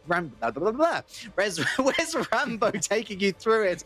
I'm sorry, I got distracted by someone on Twitter who posted a Brussels sprouts pizza, I kid you not, and it's just stuck in my mind for the rest of the break. I mean, I certainly can't fault you for that one. And hey, if you want to call me Rambro, I've been called Oh, it worse. works. Yeah. Before we get into the various groups, since we have all four groups, I should say, up to date with their great Game 3 standings, let's just have a little talk about the Community Gaming queuing system. So, of course, Community Gaming, if you're unaware, is a tournament platform that hosts tournament for a variety of games: Apex, EVIO, Fall Guys, Hearthstone, you name it, they probably got it. Their queuing system allows you to earn rewards for simply using the platform daily. Each day you'll be able to complete quests including learning, competition, and social media actions to earn USDC rewards and more. Type !quest and follow the link to start earning rewards for your efforts today. And let's segue into the various efforts of the teams that have been enjoying this Apex Legends Battle Royale. Wes Rambo, or Wes Rambro, you're certainly a bro to me and a bro to everyone in the audience. But who has been doing the best in Group A? Well, Vermouth has overtaken Leave No Witness by a considerable margin. Sweet Vermouth had a huge game clearly in the most recent one. Stormpoint maybe is their home turf, but yeah, 56 points, way above Leave No Witness here. And yeah, the rest of that squad, it's those two and kind of everybody else. So man, really big fight for the top 5, and that's kind of what I like to focus on when I see a scoreline like this. It's qualifying only. These points don't count for the finals. All it counts for is qualifying. So Vermouth definitely have themselves booked to the finals. They can sit pretty in this game, but the rest are the ones who are going to be fighting, especially in those bottom spots in the top 5. Now, Phoenix Legacy as well have booked their ticket, no question, over to the finals. And 3 dudes, just 3 dudes. It's not 5 guys, it's just 3 dudes. Just 3 dudes. And they're not second sponsor, place. by the way. I'm pretty sure that the top 5, by the way, speaking of 5, I'm pretty sure that they're safe. A 10-point gap between Heat and F7 Clan, ironically in 6th. I would, if they finish 7th, I mean, they were bringing it upon themselves, I think, as we take a little look over at Group D. Yes, indeed. I'm glad that we got that one right. Again, still as close as ever, really. I mean, we got Passion there in first, but only 9 points ahead of Unorganized, No Name, Contested, OS Guris, and even Kukulfin, really in touching distance of that top 5. Strife, Nova Union, watch out for them. Good games, and they might very well be able to upset the Apple Cart, although an Apple Cart has been upset a couple of times in Group C, where we've had a huge breakaway kill leader. We've had a two-peat in Rollers MX, and Rollers MX do still lead the pack, but now only by 5 points. 2v2 was one Femboy, NX Bless, and Team Oni. I think, honestly, as long as they don't have catastrophically bad game 4s, they all should be safe. I'm more looking at Papoga, our game winners for game number 4. They moved themselves into 5th, and Team Inferno are on their heels in just 4 points behind. Storm Campers as well, only 8 points behind. LNW, I think we have yet to see the best of them, but perhaps the biggest shock is ATH. That Game 3 disaster class has completely wrecked their score. Yep, no question about that. And yeah, you hate to see that from ATH, who were looking so good in game number 1. But yeah, eyes on Inferno and Storm Campers, who, especially not just because of the scoreline, but because of what we just saw, Relic, on Stormpoint. They were able to get themselves a sort of an adaptation. They were playing so fast, getting a lot of opportunities. In particular, I love Team Inferno and their just constant movement and aggression. They looked so good in this last Stormpoint game. So watch for them. Try to squeak into that top 5 here. And of course, Storm Campers we saw play really well, get a lot of great angles and great positioning. So those 2 teams are kind of the ones who we really have to focus on, because a lot of these teams of the top 3, they've already booked their ticket. We drop for the final time in the group stage. There are 4 more games on stream on the way, but those are all part of the grand finals. We will look forward to that and the top 20 teams in about 20 to 30 minutes or so, depending on how quickly these teams want to erase each other off the map, as the aforementioned Storm rages on in the background of this broken island. Let's see who we're going to drop in with first. Seems pretty equidistant for a lot of these folks, but LNW then. They're someone who are immediately on the lookout. They I believe, have landed near another team. You can see already damage dealt to Yoasi, and they're on the chase, which does suggest that they do have a slight advantage, though some quick picks on Narnia sees a shield knock almost come through. I love watching a team like LNW Velvet with the scoreboard the way it is, because they need to change it up a lot. They need a lot of points to get themselves. It's a possibility they could get to the top 5, but they need a banger of a game right here, Relic. And so we cannot see the same defensive style. Even though they still have the Caustic, we've got to see some KP coming in from LNW Velvet. Oh, it's ATH, and they found a cubbyhole to shoot through, but asleep, and Vlatau almost paid for it. ATH, we talk about LNW needing to change the leaderboard up more. Yeah, ATH need to change it up and then some. I don't think anything less than a game win would do, as we have a third party, Keepstar, watching Brief, and we could have some very unhappy customers at the end of this engagement. Yeah, I believe that's Bloodshow, who are Keepstar and the crew there. There we go. Yeah, Shift Fangs. Bloodshow are the ones now with the high ground, and they're the ones who are trying to find themselves into this. They're playing spoiler at this point. There's a little gap found by Keepstar, and actually a lot of damage going in. That's a nice little angle. I had no idea that that was even a thing. I've never seen that. And now we all do. The secret is out as Bloodshow continue to watch Brief. LNW, look, name a duo more iconic. Nox gas canisters and LNW, but Vendetka, the deployer of said gas canisters, once again finds themselves with a shield knock. They are stuck in a stairwell, and all the while, ATH have just disengaged and come back renewed. Yeah, ATH got softened up a lot from trying to push aggressively there. They had to lick their wounds a little bit, but see if they continue to go. And actually, it's Bloodshow instead. They learned their lesson last time. We saw that fight. They don't want to be anywhere near the Storm at this point, but it's LNW Velvet now under pressure once again, and ATH once again on the attack.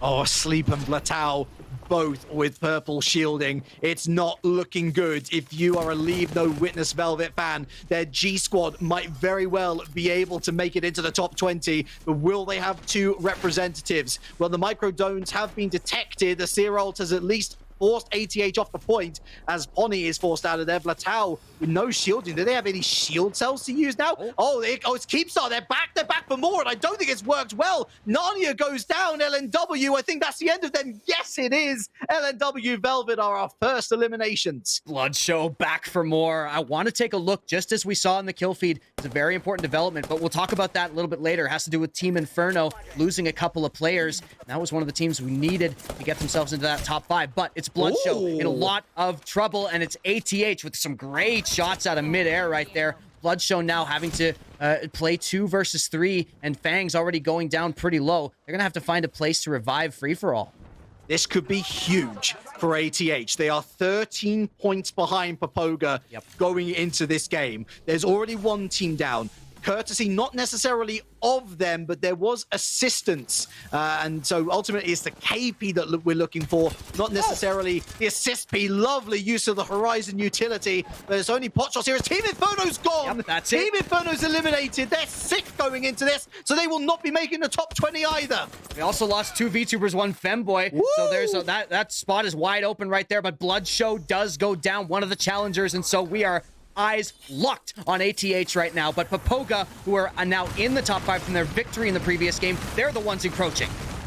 The storyline could be resolved within the first 5 minutes. If Papoga eliminates ATH, that's it. They're surely up, but they're not. Franz is down. Strim is surely going down soon as well. I think they managed to get a shield break, if not a knock. Yes, Latau gone. Pony gone. Matuak on the chase now is trying to do his darndest to get ATH out of the equation. And they are Papoga. Might just have earned the top 20 spot through that. Papoga for Papoga, as they, like you said, probably have clinched themselves that spot, taking down ATH, who were going at it viciously. They were trying to get as many points as they could, and I think it has come back to bite them now, as they may be eliminated from contention. Almost certainly they are. And so we might have our top 5 already. Like you said, all those storylines we just felt up, I think they've pretty much all been resolved, Relic.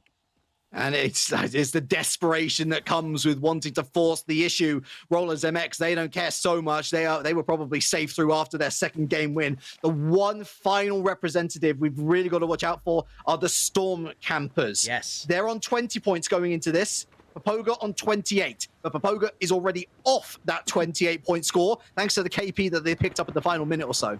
Yep, absolutely. So yeah, Storm Campers, they could do it. They need a big game right here We take a look at Rollers MX, our top contenders here, top points leaders right now. They're no problem at all. They can play spoiler if they want. They could do whatever they want right now.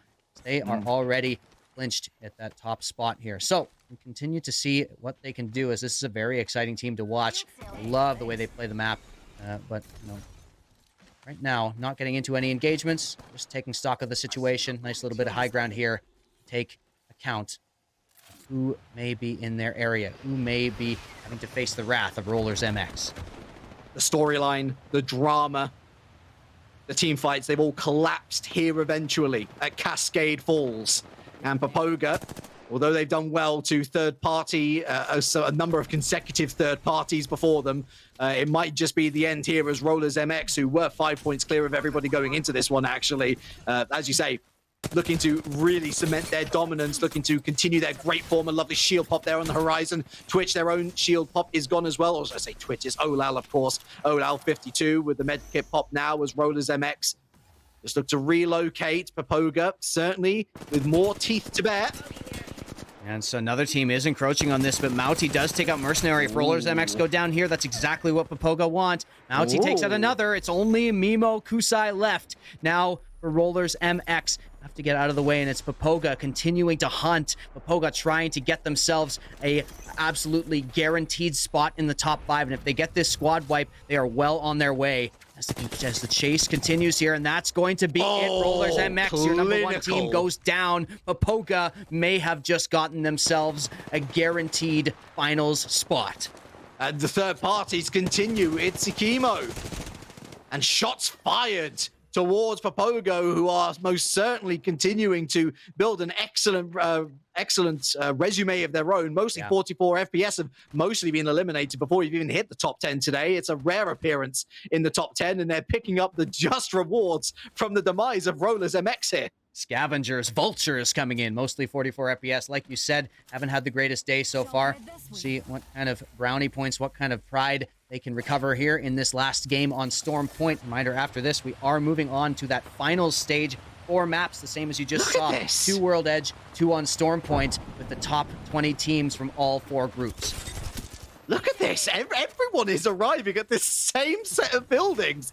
It's almost like the call to danger is far too tempting for these Apex Legends competitors. And X-Bless now join the fray. Lovely shield pop and the knock from Products. They continue on with their R301. Got an extended mag blue tier on top of that as well. It deals such heavy damage in such a short amount of time. They're keeping brief there as Namakin is forced off the building. Shield pop down to 20% health. They're not going to get a shield knock themselves. Products forced back into the buildings. Cray almost loses their life at that as well. And the danger is not over just yet at Cascade Falls. Here's NX Bless trying to get some more. The HP is low, but the shields are up. And so can NX Bless continue to survive here as everybody's going in? Mostly 44 FPS are eliminated there. Not sure exactly how it ended up happening, but Cray once again is your kill leader, and Papoga are walking away licking their wounds as well. It's Streamy having to be recovered. The banner, I'm not sure if they can get to it right now, and Franz is downed as well. All fight on the other side of the map here. Dark takes down Jason. Stuni takes down Hina. Products has confirmed that kill on Franz. The banners seem unrecoverable. I think they've just told Maltiuk, run, Forrest, run, as he did do in game number 2, and to great effect. Some excellent placement points picked up there as we head over to the Down Beast. Yeah, and these teams a little spread out here in this open space. Not a lot of, really great spots to hole up, and you've got to be mobile. You've got to be adaptive in this area right here. First over to your left was Zednim. Looks like they are going to be able to... Well, they're finding themselves actually on the Down Beast, and that's just a fine spot for them. Nobody's threatening them at all right now. Team Oni, who are also one of your top teams here, going to be able to just decide exactly where they want to go, and right on the edge of the storm. This is a great spot here. They could take the group, Team Oni, if they play this correctly. They were 4th. They were 9 points behind Rollers MX, and so it serves to say that if they were to get into at least the top 3, and as long as they're picking up KP along the way as well, that should not be too far a target to speak about. But we've also got to keep an eye out for Eisenberg. We did peek him a little bit in that overviewing shot. Storm Campers, of course, the one team that could potentially upset Papoga. Again, 8 points behind going into this game, and it's why Maltiuk running away was such an important action to make, because at least those placement points are going to give them a better chance of locking in that top 5. Meanwhile, SRC Degens, it was a very, very, very long shot to get a top 5 themselves, and they're immediately under the cosh. They've survived the aerial strike, but what comes next? Yeah, with just a few kills to their name, it's very dire straits for SRC Degens right now. And like you said, Storm Campers may be the ones to watch. 19 players left. They still have quite a few kills available to them if they can get themselves into an aggressive situation. But now SRC Degens trading blows with Team Oni.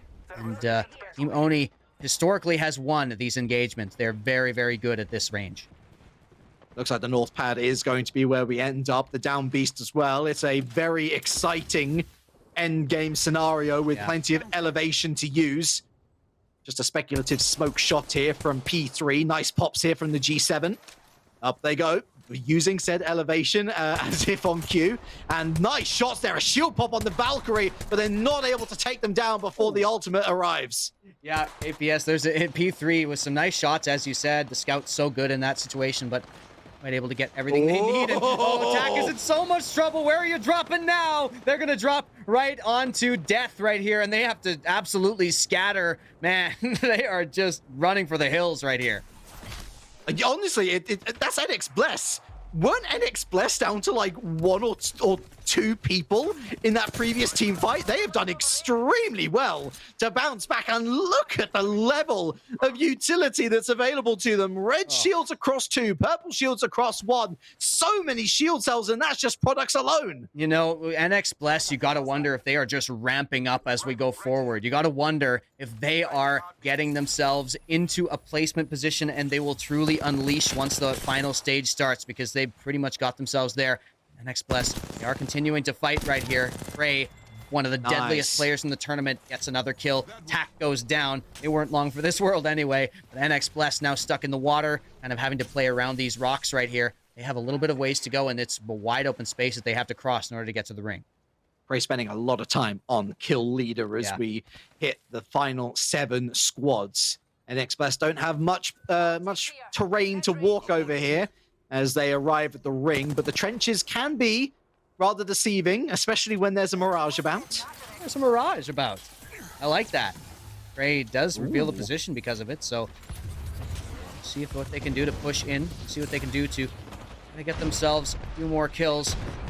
I'm sure they have guaranteed themselves the top spot right there, and a lot of firepower going through. That's going to be a knock coming down. That's Fate Astral dying to the car, and NX Bless continue to push forward. It's a brute force battering ram through the armory as there goes another Abraxas Gamu eliminated. And SRC lose a member there, courtesy of Products, as we have a look at the kill feed once again. NX Bless, definitely, if you're looking at what they have available to them, it's looking mighty handsome, but we got to keep an eye on Papoga, still in and around with their lone rat, Matuak, still in play. Team Oni, probably still up on the Beast. I imagine that's where the charge rifle shot came from as well. Yeah, I think you're absolutely right, and that Beast might be kind of a site of contention here as we close further and further in onto this spot. NX Bless, all red armor, so set up. Here's Thor Tanto. Only 1 player left and fighting apparently another rat. That's Storm Campers. Heisenberg. Oh, is that Maltiak? And it looks like Heisenberg might come out ahead in this one. Just needs a few more damage. Doesn't hit it. Heisenberg is in so much trouble right now. Has to back right off, but it is going to be SRC Degens going down. Oh, man, that was such a nail biter when I don't know if it really had to be. But Heisenberg keeps Storm Campers alive. And I don't know. I really don't know, Relic. Can Storm Campers do anything here? They're getting some placement points out of this, but it is going to be NX Bless pushing in on this position. That's a rare ring elimination, but all of that firing notified NX Bless, and like a rabbit with its ears up there, hopping into the action. They get shots away. There's no shielding. Heisenberg tries to run away, uses the smoke, but to no avail. They're gone, and Team Oni now. It's from one firefight into another, and Team Oni continue to lay down fire. Why are you using a zipline? You're just going into a bullet storm. Madness in the top 4 as we get into here, and I'm not sure Storm Campers did enough in that situation. I'm not sure those placement points will get them to the spot that they need to be to get in. So we may already have our top 5 confirmed as Papoga goes down, but they probably got the placement points they need. I mean, I guess we'll see. But NX Bless now in the top 3 with 7 players total remaining. And yeah, NX Bless, they look primed to take the victory. Yeah, we have 1 rat left. So we've got all of Team Oni. We've got all of NX Bless. I mean, that's pretty much confirmed. Our top 5 of Rollers MX, 2 VTubers, 1 Femboy, NX Bless, Team Oni, and Papoga. There is the lone rat. Oh my goodness, it's like hunters. It's almost like trying to shoot a clay pigeon out the air, except it's currently running along a beach behind a rock. They go, it's Shifu. And oh, how ominous does this look? 2 teams of 3 enclosing on your position. Shifu, the last stand. No, Shifu goes down, you know. It was not long for this world, but I was rooting for them. In any case, Team Oni, you managed to pick that one up here. Oh no, actually it was the other team there who managed to pick it up, but it is going to be Team Oni taking up some high ground here. What a great spot, because they're right kind of in the center of the circle as they get over here, and 1 player running right out in the open. Cursed gets a good angle, but takes a bunch of damage for themselves as well. That was an excellent shot on Curse, taking down 4 of the 5 bars that constitutes the shield. Yeah. Down goes the Bangalore ultimate. That's not going to hit anyone, though. Stuni and Zednim trying to source out these Team Oni members. That is a shield knock. There it is. Manages to find another shield knock with the Bangalore Rolling Thunder. And Products is down. Stuni and Cursed and Zednim, Team Oni on the precipice of a victory. Yeah, even with the great position here from Cursed. See what they can get here. They're going to close right in. They're going to get that damage down. Team Oni is the champion for the 4th game of the group stage. And we were all wrapped up already halfway into this game, it felt like. But Team Oni, they get themselves a victory going forward. And man, I cannot wait to see what our representatives from Group C end up doing in the finals, because these are some killers that we've got coming out of this group. Oh, NX Bless, so close yet so far. It's game number 2 on the maps, and they just can't find that final kill confirmation. Team Oni, they just had the better positions, quite frankly. In that final engagement, you've got yourself elevation. You got to use it. And Team Oni had the flexibility. They had the freedom to spread out as a team, because they knew that their teammates were just 1 drop away from coming in and flanking correctly. Yeah, Cursed with a great position there. So much damage done from the high ground with that scout, the Bangalore ultimate as well. So really great for Team Oni. Congratulations to them. And yeah, we're gonna have the group stage points pretty soon. But man, Group C, what a group to follow. It was really exciting to see this, and we know that these are some of the top teams in the entire tournament. So it was such a pleasure to follow kind of the narrative of this going forward. But now we've got to face up against all those other groups, Relic. Yeah, and like we were saying, with so many great teams stacked in one place, there are going to be some disappointments. Leave No Witness, Velvet, Team Inferno, of course, unable to do enough. ATH, again, it was all about those continual team fights at Cascade Falls. If there's bullets flying, then you know that players are going to come a-running, because if there's one time to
Welcome back to the Apex Legends Battle Royale. It's our $1,000 community gaming monthly relic, joined by Wes Rambo. Grand final times, baby. Let's go. Oh, so excited for the grand finals. We are about to take a look at those top 20 teams. But first, I want to remind everybody that Community Gaming is presenting the $1,000 Apex Legends Monthly, and they provide a tournament platform also for games like Valorant, for EV.io, for Hearthstone, for all sorts of other games. Community Gaming also supports a wide variety of grassroots tournaments, offering tools and guidance to organizers to help supercharge their events. Head to communitygaming.io to learn more about all the services that they provide. It's just so awesome to be a part of this. It really is wonderful people working here at Community Gaming. We hope that you wish them a very Merry Christmas, as we all want to do. And what would make the most merriest of Christmases for all of these folks is if they work their way to walking away with the $400 grand prize for winning the overall best of 4 series that we now have upon us. The top 20 teams have been compiled. We followed the story of Group C, and we found the 5 teams progressing from that particular bracket. If you were here at the break, you've seen the other 15 teams joining them, but let's just give you the overall picture now. Let's take a look at our grand finals group. From Group C, 2 VTubers, 1 Femboy. We have NX Bless, we have Papoga, Rollers MX, and Team Oni. As you can see, the other 15 teams, plenty of high-quality trios that are going to make their lives very difficult indeed. Yep, absolutely, man. It is stacked coming up here, and there's a lot of these teams that we saw in the placements, but we do not exactly know what to expect in terms of play style. And so, like we said, we're going back to the 4 maps that we just played, 2 on World's Edge and then 2 on Stormpoint. And I am so excited to see. I mean, we're going to be a little, biased towards those Group C teams, but 2 VTubers, 1 Femboy. That first game that they played, that wasn't luck that they got all those kills. They had a very clear mission to absolutely cut a swath, to hunt down teams as much as they could possibly do. They never stopped moving. And so I'm looking to 2 VTubers, 1 Femboy, not to just sit on their laurels after a game like that, but to try to keep up that pace all 4 of these grand final maps. I know that there is a lot of new soccer fans out there, certainly from the World Cup that has been ongoing. Looking forward to the final this weekend, by the way. But it's one of my favorite things about the group stage is that we've been having a look at a microcosm in and amongst this greater galaxy of various group stage shenanigans going on. We know how good these teams are within the confines of that 20. But now these top 5 teams who've been able to grind their way out of their group to the grand final series, they face the best of the best. The likes of Phoenix Legacy, for example, one of the most dominant teams in their group. Are they going to be that dominant when it translates over to the grand final stage? Yeah, you were talking about Sabs bouncing around a little bit between teams, but she seems to be on a tear, and her team definitely coming up so huge in the group stage. So Phoenix Legacy, definitely one to keep your eye on. And also the likes of Vermouth, who absolutely slaughtered their group. Vermouth coming in now, trying to make a cocktail that will destroy all these other teams. It's going to be so exciting as we start to load into our first game on World's Edge. There's so many storylines, and this is going to be a whole new narrative, a whole new group of exchanges, and maybe even a whole new play style for some of these teams. Your favorites from Group C could find themselves battered down the pecking order as the grand finals get underway. It is, if you are just joining in, it is a repeat of our group stage map-wise. 2 on World's Edge, 2 on Stormpoint. And when we say best of 4, it is once again that ALGS point situation. 12 placement points for first, 1 KP per kill. It's the accrued total that's going to earn you that maximum of $400. But even if you don't hit first, there is plenty of money still to play for. The top 8 will be walking away with something today. Yep, absolutely. So even if you're just walking home with 25, you're still walking home with a little bit of scratch, and you are still happy to place in this tournament against some truly stunning teams and stunning players as we head in to World's Edge for the first game of the grand finals for the Apex December monthly from Community Gaming. We will see which of these teams end up getting up towards the top. In this first game, they're going to be setting the pace. They're going to be setting the tone. And right now, 2 VTubers, 1 Femboy will not disappoint in setting the tone right now. They're getting into it right away. Yeah, Fragment and Harvester There was a lot of drops in and around there, and 2 VTubers, 1 Femboy. I'm sure they got a lot of love for this particular map. Alazera is not going to have not a lot for that. That's the first down of the entire Grand Finals, and it comes courtesy of OS Goodis. In they go, looking for the final kill confirmation. Looking around for Alazera, can't quite find them. Now they do. Yep, Alscuris going in, and Alscuris, the kids, is the translation from Portuguese. Perhaps another Brazilian team. As we have these South American teams, you know, coming in and representing. You love to see that. But Alscuris, a little bit kind of the kings of Fragment right now. Build, Render, The Changer, and BTH Panic? Or 8th Panic. I think it's BTH Panic. You see on screen. See Alkabi going up. It's all these teams that we haven't been able to acquaint ourselves with yet, and I'm so excited to see what's going to happen. But NX Bless, one of your favorites from Group C, they are struggling right now over here at Climatizer. Very, very difficult situation. They are going to get 1 res. Are they going to find the second? It's Gao. And there is the second. I don't think that res is coming through. I think they have disengaged, and for good reason. Lovely picks here for the triple take, the shield knock, but a number of whiffs means that they're able to get away. Yeah, they are able to get just scot-free. So Gao, no, disappointed with that, but all blue shields continuing to move forward. And yeah, you know, besides those first fights, these teams playing maybe a little bit more passive, a little bit more safe. But Gao are running into some other enemies. They're trying to get themselves some kills, trying to get themselves some aggression to pay off. The team will dip right out. Oh, there's one player who was knocked. They're going to try and finish that one off, and that's Nakaman. This is a chase for the ages. Yeah, as Nakaman is far away. Nakaman is eventually killed as NX Bless have rotated around from Lava Siphon into the Geyser. Products is just looking to play rap for the rest of the map. They're not the first team out necessarily, but they could be very close to the second, as Passion currently occupies the Geyser. So a tricky situation for Products here, as he's managed to navigate his way successfully out of danger for now. Yep, absolutely. We'll see what kind of placement points we can get with a rat game style right here. Zerbo, a name I actually recognize. I've casted this player before. Very good aimer, but I'm not sure exactly which team this is that we're following go through this canyon here, but they are running into potentially a third-party situation. Looks like they have taken stock of a little bit of audio here. Passion is the team, and they are really nicely shielded up. Gonna try to get into the fight, but Zerbo goes down very, very early. They don't manage to get the knock on the flying player, but Sung goes up for more. Tries to get in on that. Gonna take down a player. Nice. That's VMT Truman going down here. Passion gonna find themselves a decent situation, and Zerbo's gonna be revived. A knock for a kill, not too bad a trade. As round comes to Bangalore, Sung takes a load of bullets into the shield, into the Nox gas they go, and it's Vermouth who won their group at a counter. They're gone, the second team. Yeah, Vermouth, the winners of Group D by a long shot, aren't able to put up anything in the first game here, so they've got a mountain to climb here. But you see F7 Clan looking over at Passion. They want to take them out as soon as they get out of there. Looks like that might have been a stick with an Arc Star, though. F7 Clan now in a little bit of trouble. Still, they're in a better position than Passion is right now, who are running for the hills. Caustic gets the shield broken, and F7 Clan, they're continuing to put so much pressure on this tiny little rock that Passion have taken cover behind. Yeah, this has been a real elongated engage for Passion. I think they really want to disengage and move back towards the Geyser, but they haven't got much choice. They're stuck behind this rock as F7 Clan spread out and now look to close in. 2 teammates in on potentially the last gasp here for Passion. Down goes the shielding, but down goes Weak. Is this another third party looking to join the fray? F7 Clan just looking to try and get some kills, looking to get the revive now on Weak Q.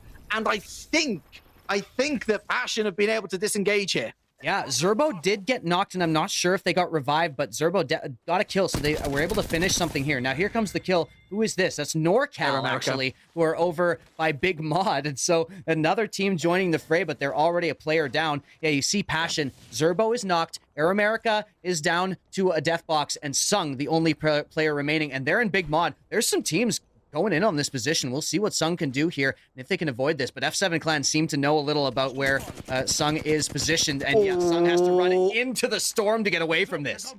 Yeah, Team Only drop our final winners from Group C, as do NorthCal.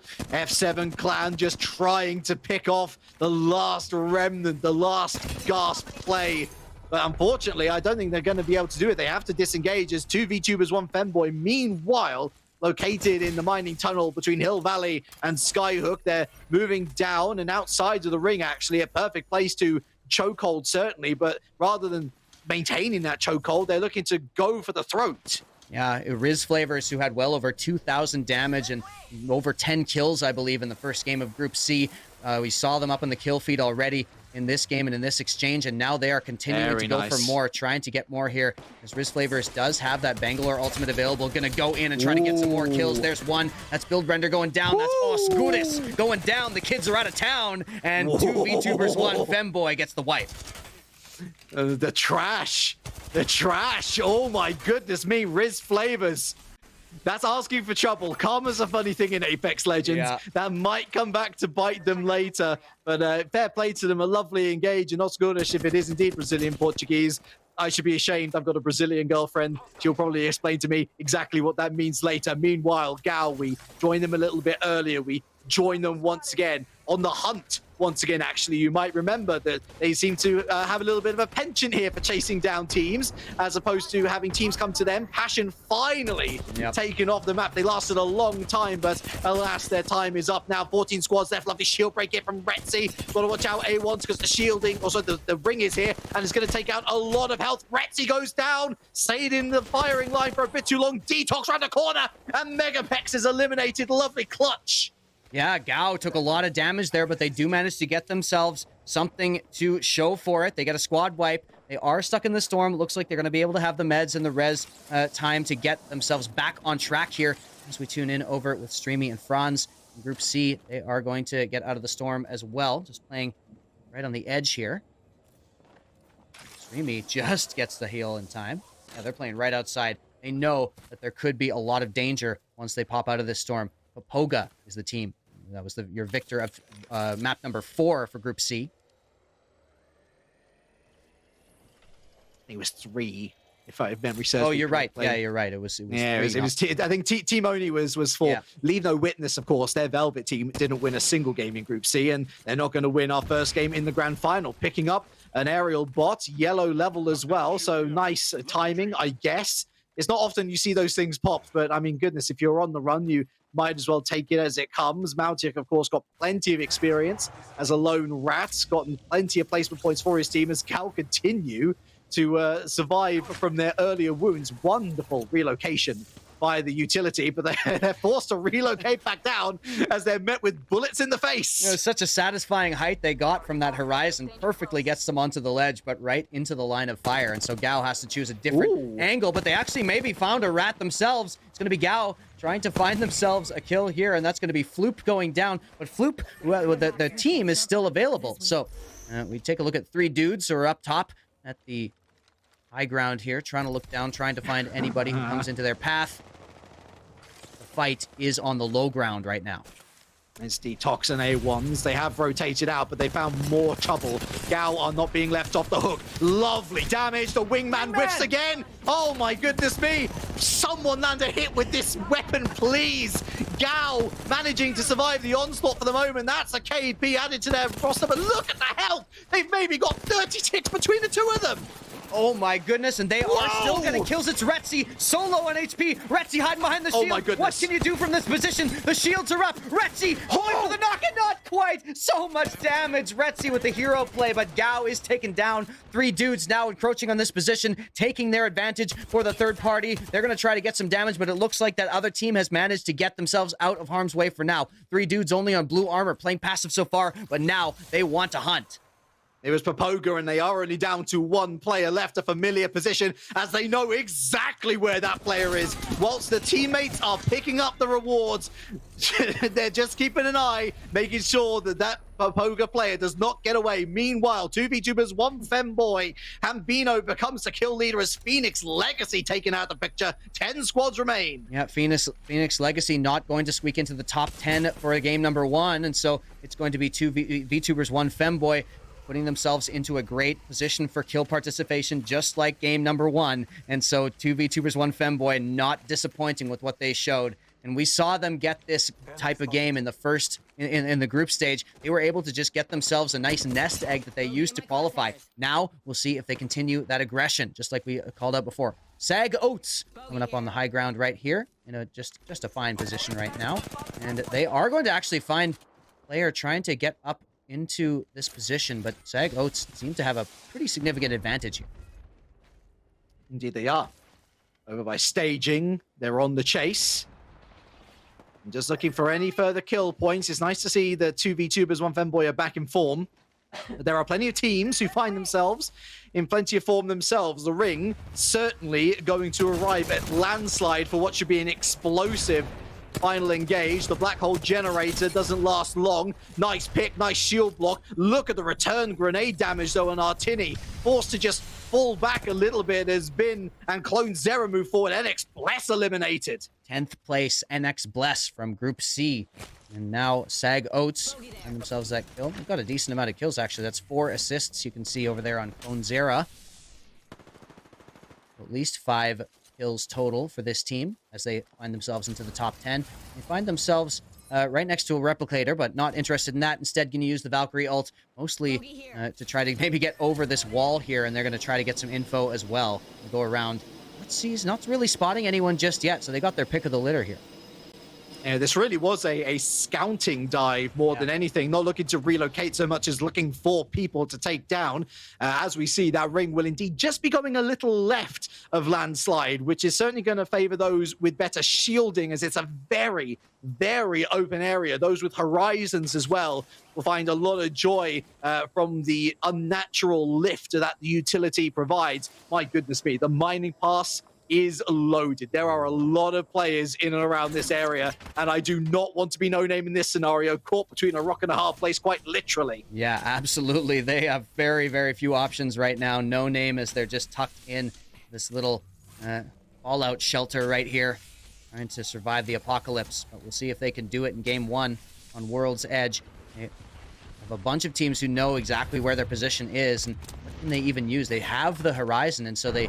Oh, pardon me, that's a, Horizon. So they could, if they can get themselves a spot, they could find a place to maybe use the ultimate to get out of there. And I think that's what you would want to be trying to do at this point. You hate to be in this position. Yeah, I think they're going to try and rotate down out of the southern area of the mining pass, which of course we know that's where a number of players are, but they've got to risk it just to use that Valkyrie ultimate to relocate themselves. It feels like they are potentially going to utilize this replicator, which we saw was dropping down with the previous team that we were on board with. They managed to find a purple homing beacon as well, and so actually this has worked out quite nicely. There's been no team looking to chase them, and that's all the better for them. They're able to restock as Papoga continue their run along the train tracks. Yeah, Papoga just moving their way along, working on the railroad all the livelong day, and they're going to continue along this kind of open space. Pretty exposed up here, but they're able to be mobile when they need to, and they have the Gibraltar bubble should they be fired upon. Looks like they're going to get across pretty free, get into the circle, get a pretty good spot, but they're retreading some ground, and yet there's the team right ahead of them. Great crack there on to the Horizon, but Papoga don't want to push any further than that just yet. I think it's worth mentioning, actually, as it only pops into mind just now, Papoga were down to 1 player, and so in the meanwhile, I think it was Franz who survived that onslaught. They've been able to pick up the 2 spawning beacons and revive their friends. Strimmy goes down again. A difficult engage here as they look to try and flank round this rock. No Name is eliminated, and so despite that elongated relocation, that's going to work out well, not for them, but it might work out well for F7 Clan. Third partying here, through the bus we go. Oh, that's an immediate kill. Down goes Strimmy once again. Mercenary knocked as well. It's Franz left. Yeah, Franz remaining. Sag Oats, you can see up top, they are eliminated as well. Here's F7 trying to get some kills. That's so much damage onto the player who was trying to ult out of there. 7 are putting so much pressure. They've come in at the perfect time. They're the last ones to enter from this angle, and they get their spoils right here.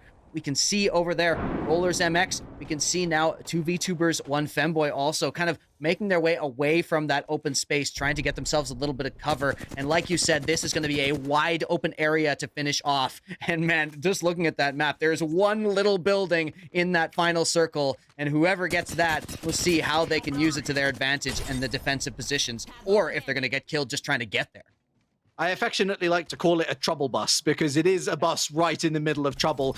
This is definitely the game of revives, by the way, because Alazura was 100% the first player killed in the game, and two VTubers, one Femboy, being able to get their mate back up as well. So all things said, it's definitely been a game where there's been people let off the hook, and they've certainly used that hook to their advantage, being able to bring players back into contention. A lot of firefights opening up now as the teams collapse in on each other. We go back on board with 2VTubers, one Femboy. Some minor hits on Alazura and Riz Flavors. Hambino, our kill leader, hanging back just a little bit. So deadly with this flat line. Got that H-Cog as well, the 3-time sight. Excellent for the long-term engages. Through the smoke they go as Hambino takes a little look over to the eastern side. Another shield knock as a player was trying to get a shield cell pop themselves. There goes another smoke. Bangalore. We've seen plenty of them, and for good reason. Unorganized goes down. We're into the top 6.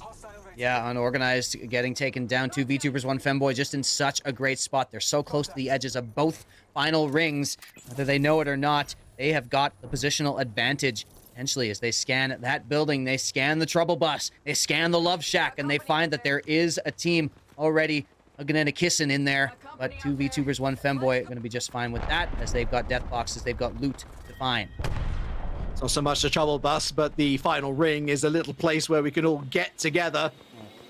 Unfortunately, it's not all love and kisses and hugs. It's bullets straight in the face, and that's exactly what 2VTubers and one Femboy do to Rollers. MX, the 2-times winners from Group C, are eliminated, and they're immediately on the hunt once again. A shield knock from a smoke grenade. This team has been caught out big time, and now they're on the hunt. Alazura forced to pop a shield cell themselves. Riz Flavors, oh, massive knock, huge damage. Yeah, and finally, we see the wingman doing a little bit of damage itself. Alazura finally getting some hits on that and trying to find more. No, Alazura does take down. That's contested, and it's going to be the kill leader, Alazura, for 2VTubers, one Femboy. They're huddled around this car. They're trying to heal up. Riz Favors does get revived and may have the chance to heal up here, as we see teams just spread out. We see Mouty 4K once again ratting out once again.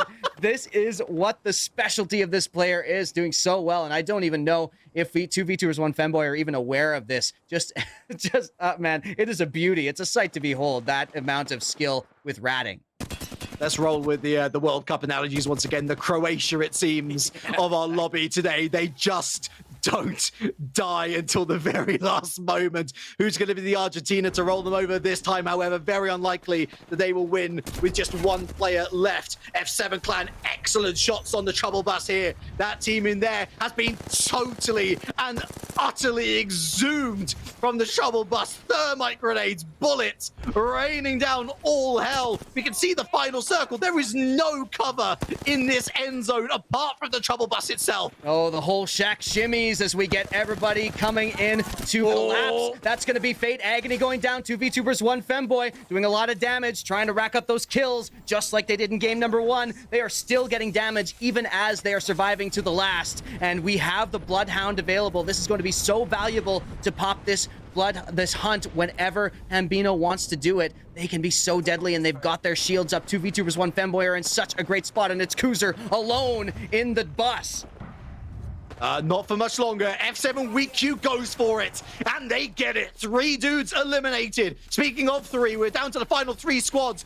I believe it's actually just F7, 2VTubers, one Femboy, and indeed Papoga with Maltiac still up and around. 2VTubers, one Femboy going for the kill on F7. What about Maltiac, though? Is it just going to be a pleasant handshake and saying thank you very much for letting us live? It's 1v3, F7 Clan eliminated. Hambino with 7 kills, and finally this player is going to go down most likely, and that is it. 2VTubers, one Femboy get the job done in game 1 of the finals, and Mouty 4K puts one on the 2nd place on the board. That is so incredible, and the Rat gets 2nd place. They're back on form. They won game 1 in Group C. They've won game 1 in the grand finals. But just because you have such a wonderfully skilled display in game 1, it does not mean that that form continues for the rest of the series. Goodness knows we saw that team continue to fall off the form train, or whatever you want to call it.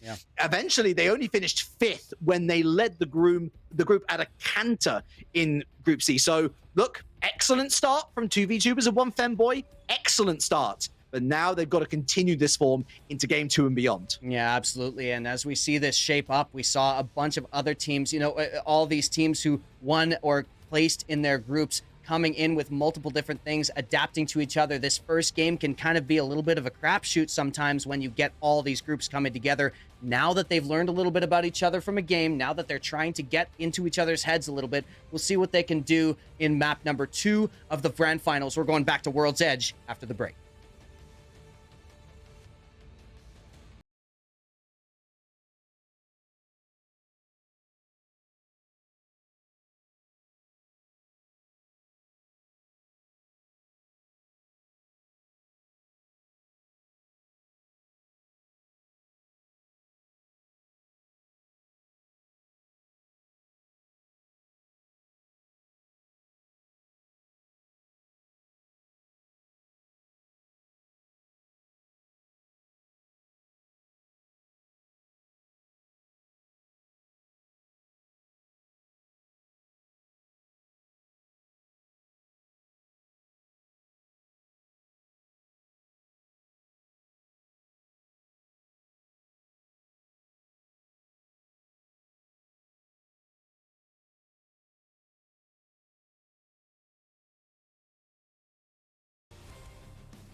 Welcome back to the Apex Legends Battle Royale, our community gaming $1,000 monthly. But goodness me, did you see that wonderful advertisement in the break? That EV.io tournament looked pretty good, didn't it? Well, with the help of Coinbase Wallet, if you're looking for more FPS action, Community Gaming has you covered. They're teaming up with Coinbase Wallet to produce the Coinbase Wallet 5K EV.io 1v1 tournament, and it's this weekend. It starts on Saturday the 17th. It continues on to Sunday the 18th with a stream to boot as well. In addition, Community Gaming is giving a $5 quest reward to the first 1,000 people who connect their Coinbase wallet to their accounts. For more information, that's exclamation mark Coinbase in chat. And whilst you do that, let us bring our soothing voices over to you, myself, Relic, him, Wes Rambo, as we digest what was an exhilarating game number 1 of our grand finals. Yeah, absolutely. And, our heroes from Group C, 2 VTubers, 1 Femboy, definitely showed their stripes in that game number 1. They were absolutely demonic, and they got themselves the win to prove it. But we gotta love Mouty 4K as well, coming through with the rat play to get second. And man, I can't wait to go back into World's Edge with this group as we take a look at the leaderboard right here. No question, 2 VTubers, 1 Femboy are going to end up at the top, almost doubling. Well, they are have the same amount of Almost. points as the next two combined teams. So Papoga and F7 Clan coming up there. Gao, of course, we saw them definitely putting some good aggression onto the board, and Sag Oats coming in at 5th. 2v2 1 Femboy, we're now being told, racked up 17 kills in game number 1, and so back on form just as we saw. And, you mentioned it, Relic. The question is, will they be able to keep up that form? Because in the group stage, they didn't keep up the form at all. They took their nest egg, they ran with it, they played passive, and they got themselves a 5th place finish. Yeah, it was a slightly different scenario this time around to last time around, because last time around, of course, it was Rollers MX who took the win in game number 1, despite, or rather in spite of the fact that 2v2 1 Femboy got 19 kills total from that first game. This time around, okay, they got 2 less kills, but they got 12 placement points on top of that. But it is an important point to make. They could have a fantastic game 1 and then tank in games 2v4, 2, 3, and 4, I should say.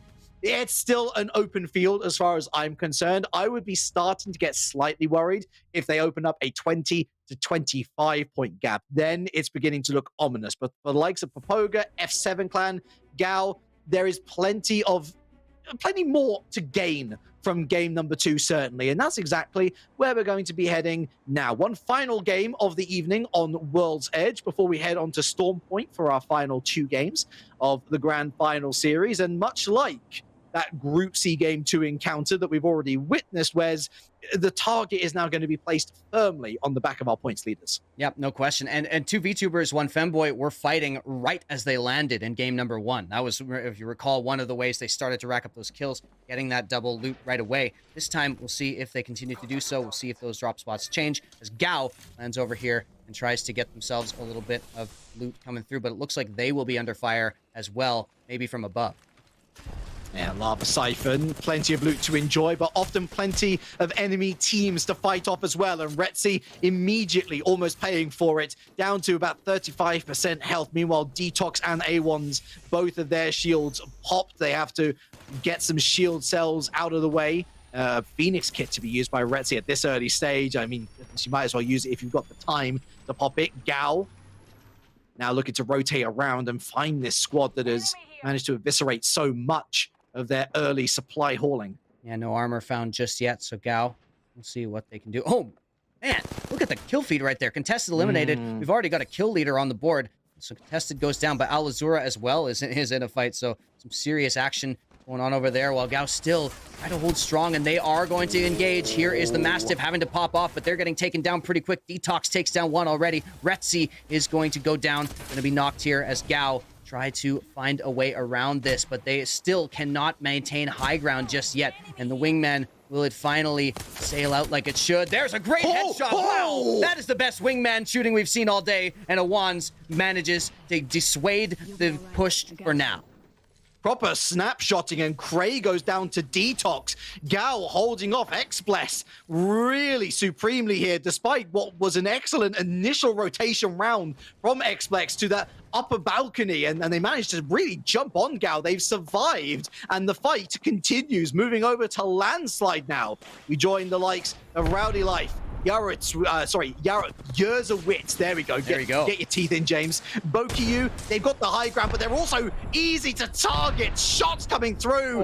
GFR, BN, and Clone Zera getting on top of that crane. Plenty of shots landing. And my goodness me, this team might have the high ground, but they don't necessarily have the advantage in the fight. I mean, we saw the same thing in an earlier game in the group stage, a team trying to get themselves an advantage by staying up on this platform, and it did not work out well in that instance. Doesn't seem like it's working out that well here either, as they have to jump down from this, realizing what danger they're in, realizing these teams can land those grenades right on top of that platform. Instead, they go for maybe a little bit of a push here, try to reposition a little bit, but maybe a miscommunication. They've split up, as Unorganized is on the outside of Landslide here, trying to find themselves a benefit. Yeah, it was Unorganized who was up there. Looks like they have managed to find themselves a little bit of respite. Couple more eliminations, No Name, one of them. I love those sweeping shots, but sadly it does mean that we have missed a couple of teams. We will obviously try and deduce by method of we'll see who is still up and about. Unorganized for the moment, one of those teams as they chased off Sayonara, and managed to. We do. Yeah, but as our wonderful producer, and it's worth shouting out our wonderful production crew, Vermilion Rose, and Evo. We do have only so many observers, sadly, and so there's a limit to what we can do. But I think I'd rather see the pretty pictures and figure out the nitty gritty bits later on. Ooh, a bit of a fortuitous drop here, a supply drop for Unorganized to organize themselves on their way to said location. Yeah, a dream care package here. We'll see what they can find in it as it opens up. But we do cut over to a little bit of a potential engagement over here, and we can see these two teams that weren't in Group C, and so we got to continue. There's Vermouth actually going down really early. They got 0 points last game, and Vermouth was very much on top of their team, and that's some great shooting from Drew Seif. And we'll see if they go off of that as the Horizon is able to move into this position really, really quickly. They go for the fight. They get detected. Will they continue to push? Yes, they absolutely will. Vermouth on the hunt. The fact that we're still seeing Gal, but we're not seeing X-Bless. Yeah. I wonder if we could put 2 and 2 together on that one. Up goes the utility, but down goes the shielding. Gal kind of put themselves in the firing line there, and Truman with some excellent shots. Gal eliminated. Have to imagine Gao was feeling like they were running out of options there, and they certainly didn't choose one that was going to benefit them. It's Vermouth to pick that one up. Sag Oats as well, going for the elimination. SA Goats, I wonder if it is. We'll see. You know, only time will tell. But SA Vermouth, Goats. yeah, SA Goats. Phoenix Legacy as well. Now, all right, Mario. Phoenix Legacy as well, in a pretty good position with shields. Finally, we get to tune in with Sabs, Alpha Draft, and Imp, as they do find a team running, turning tail and running, but will they be able to catch up with them as Imp on the gold armor, playing the forward position, but not hitting that much. There is a shield broken, but it looks like they're not going to pursue any further. Put in absolutely zero effort, and you too can sound like Chris Pratt voicing Mario in the upcoming movie. Phoenix Legacy then, doing pretty well and deciding that conservatism is the better part of Valorous. 3 dudes is eliminated. They were one of our top 5 in game number 1, so a relatively speaking early elimination. For one of the teams. We don't really have a competitive order as of yet. Of course, game 1 very early to tell. We certainly saw the tail of 2 VTubers and 1 Femboy kind of fall away as that series in Group C fell apart. But NorCal were one of our first eliminations in game 1, and so having a little bit longer on this occasion. Oh, and now a very close fight from Team Oni, who do manage to grab the knock. They're going around. It's Zednim that we're following right now, and Zednim doing a lot of damage at close range here with the R301. R301 and Flatline grouped up in this person's inventory, and Team Oni continuing to hunt, continuing to try to find those players who are now hiding behind the pills. And yeah, it's Alazura and Riz Flavors. This is 2 VTubers, 1 Femboy. We're going to try to use the Horizon to get out of there, but they are going right into the line of fire. What can Riz Flavors do? One of the kill leaders from the last game, and Riz Flavors trying to push in, but Riz Flavors does lose all the shield. It's Stooney going down. Team Oni in a 2 versus 2 now, and they do have to back off. It looks like 2 VTubers, 1 Femboy might have gotten the shots that they needed to get out of this engagement. Yeah, the curtain was briefly pulled over our eyes, but the thing about that Bangalore ultimate is that Rolling Thunder's pretty good for generic shield knocks. It's not so great for those critical pinpoint precision engages. You got to get in there with the weaponry, and that's exactly what we've seen 2 VTubers and 1 Femboy do time and time again. Team Oni now down to the single player Zednim. I believe the two VTubers, 1 Femboy is down to 1 as well, but here comes the third party looking to upset the ruckus engagement that eventually ends in Team Oni's elimination. I think the 2 Femboys, 2 VTubers, 1 Femboy might be going down as well. Rollers MX, third party in 1. Are they about to steamroll a second? Yes, they are. Massive play. Riz Flavors almost got out of there, but does get taken down just as Rollers MX have problems of their own to deal with. They have a team fighting them from behind, and Rollers MX have to get out of there as well. A bunch of teams, they're dropping like flies now. Leave no witness, Unorganized, both down. Rollers MX backing up to safety. Looks like they're going to be able to get themselves into a decent position in this building. And they will see what they can see as they maintain that high ground.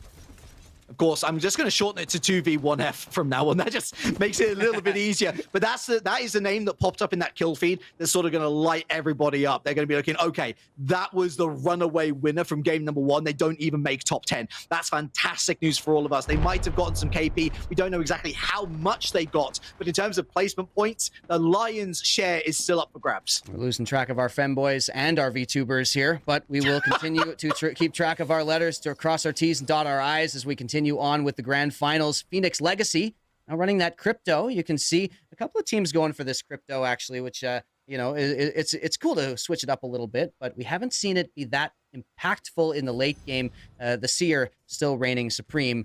Phoenix Legacy definitely playing well here, definitely shielded up pretty nicely, and you've got Sabs on red armor there. So Phoenix Legacy was eliminated earlier than maybe we expected, but they did top their group, so they are not one to count out. I'll be happy when I see a Rampart. Hey, Oh, remember she exists? I mean, oh yeah, I would Just- love to just- see that just- minigun come out.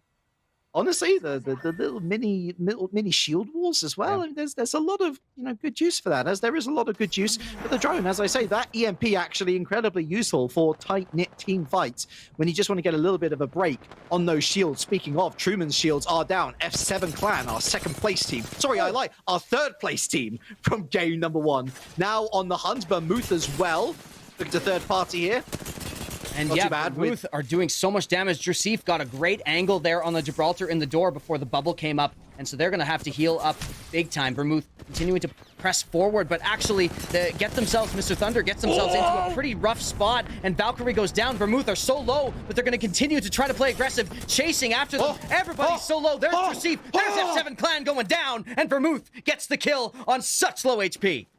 No shield, no health, no problem. Just keep on firing the Mastiff and you'll be fine. And they've already got Truman's beacon. They've got a beacon landing pad there, and beautiful placement of the smoke grenade as well. Vermouth showing exactly why they were so dominant in their group. From bottom 5 to potentially a top 5 placement, we're already down to the top 7 squads of this particular game. I love it when a team plays risk reward like that. They knew that the optimal play was to push forward. Even though they had low HP, they relied on their aggressive tactics. They relied on their aim in order to get something. Wait, what is going on right here?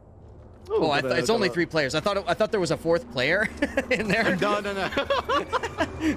Okay, we're all good. man, They're just using a little black market. They're going to get right out of there. But Passion, another team that that was notable last game, they are going to be able to get themselves some aggression as well. Here's Air America losing the shields, but also breaking them as Passion worked their way around the side of this building. Air America almost getting the wings clipped, as Vermouth are not exactly the best team that you want to fight now, but they have got a knock on the Bloodhound. Really lovely work using these angles to perfection. Passion, in they go to the control room. Sung, Air America up to the red shielding. Down goes to Bangalore, and Vermouth, after such a wonderful team fight, after just rezzing their teammate, are gone. Vermouth got themselves a few kills, but they go down to Passion here. The throws of Passion take them, and it's going to be now... it looks like Sabs and Phoenix are going to be approaching on that position. This is such a huge building to play around, so many different ways to approach it. And all of these teams have slightly different approaches to it. And so we'll see when they encounter each other and how long they can all last in their respective zones.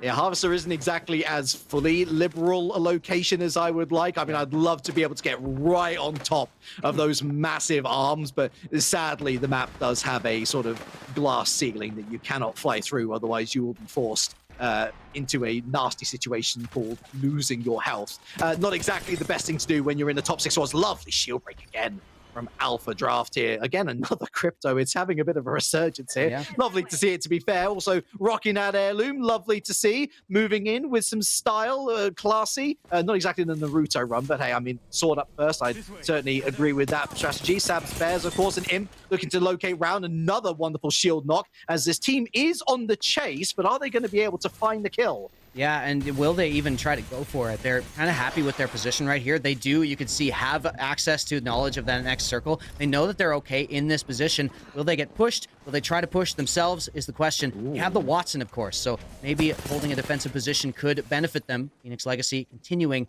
try to get info. They're continuing to cover their angles, but one of them has been breached. It's Sabs going down very, very low on HP. Has a couple of Arc Stars to do, and a couple of Arc Stars, pardon me, to throw, but Sabs is in a lot of trouble potentially here. Yeah, that was a lot of time bought. Up goes the drone, and Alpha Draft, there goes the EMP. It just forces everyone into a bit of disarray as they wonder, okay, what's happening now? Are they going to charge right at us, or are they not? And I think it has done exactly what they were looking to do, which is just buy them a bit more time, pop off some shield cells, pop off some med kits, and don't pop off like Rollers MX is currently doing out of the game. NorCal is gone. And Phoenix Legacy eliminates Mercenary, and Rollers MX is completely eliminated off the face of the planet. Did you see how Phoenix Legacy played the elevation there? They got up at the perfect time. They positioned themselves exactly in advantage to the other teams. They got 2 squad wipes out of that positioning. Beautiful, beautiful map play right there. And Passion now going to be the next victim potentially, or will they finally take down Phoenix Legacy here? Passion going to continue pushing in. That's a lot of damage coming in. Sun goes in. There's another team coming in from behind. Passion gonna try to finish this off quickly because they're about to be in a world of hurt. Sung using that red rampage to little effect. Passion, lose Air America, Zerbo, surely going to go down as well. They had no shield, they had no health. Phoenix Legacy, meanwhile, they've lost Alpha Draft, who has been consistently one of the best shooters in this particular game. They've got the Phoenix ult up and so many. It's like a spider's web in there. Plenty of opportunities to run through and into the trap. Imp and Sabs, they're the 2 that are alive. Alpha Draft is pretty much unrecoverable from this stage. This is the perfect circle for Watson. Sabs is absolutely in heaven right now. Look at that. Like you said, spiderweb is exactly the word to describe it. Sung taking a little bit of damage from that player on the outside. That's Streamy trying to get themselves a way in, but will there be a way in at all is the question. Care package next to Streamy, not interested in that whatsoever. And gonna continue to try to get something. It's Sung, the only player remaining for Passion, not able to recover those banners, just playing for placement at this point. It's gonna be so hard for anybody to unseat Phoenix Legacy. Just a rat in the building, waiting for the next slice of cheese to become available. Phoenix Legacy, meanwhile, have rotated further away from their earlier location. They do spot shots being fired there from the low bit. Imp with a little bit of damage shipped off here, but not enough to be too worried about it. Rocking a fully kitted out R301. Meanwhile, wow, they were actually able to get the respawn on Alpha Draft, stepping into the zone to complete that, and that is a huge boon for Phoenix Legacy.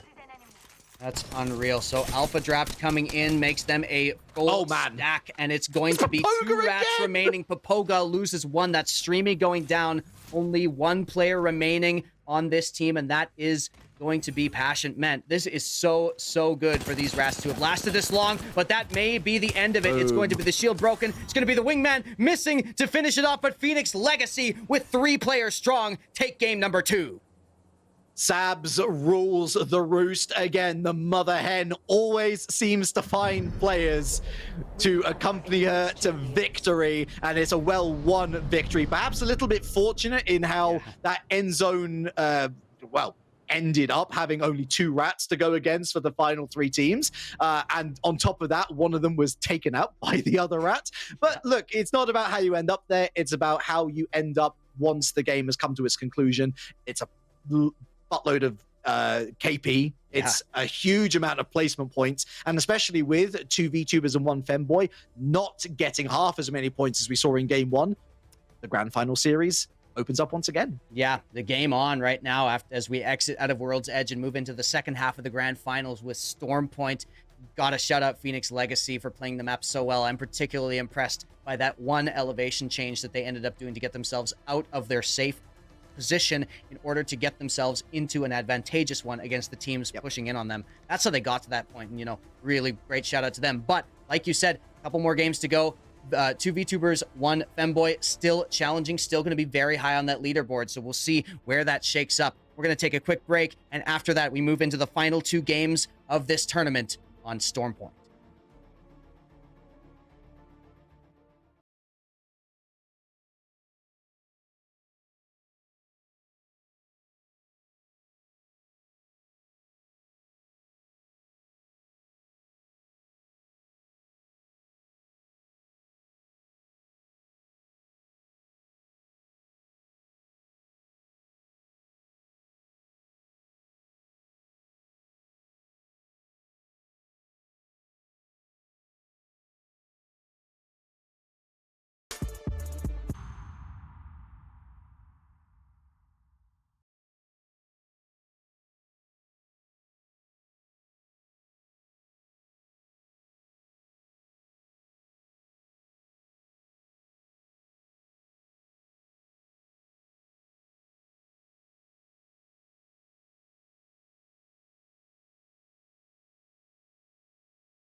The Apex Battle Royale enters its final 2 games here on Community Gaming. $1,000 prize pool to play for. Relic and Wes Rambo. I almost called you Rambo again. It's just cemented in my mind now. But we're taking you through all the action. We're on a quest. And if you're interested in questing, then Community Gaming has got just the thing for you. Of course, Community Gaming is a tournament platform that hosts tournaments for a variety of games, Apex Legends included, of course, and their questing system allows you to earn rewards for simply using the platform daily.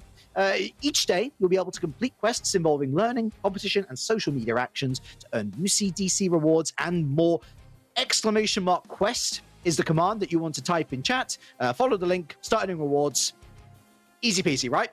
Certainly a lot easier than what these teams are currently running through. A gauntlet of a grand final series. Phoenix Legacy with 1 win, 2 VTubers and 1 Femboy with another. Could we have 4 different winners in this grand finals? Well, we wait and see as we transition on to Stormpoint.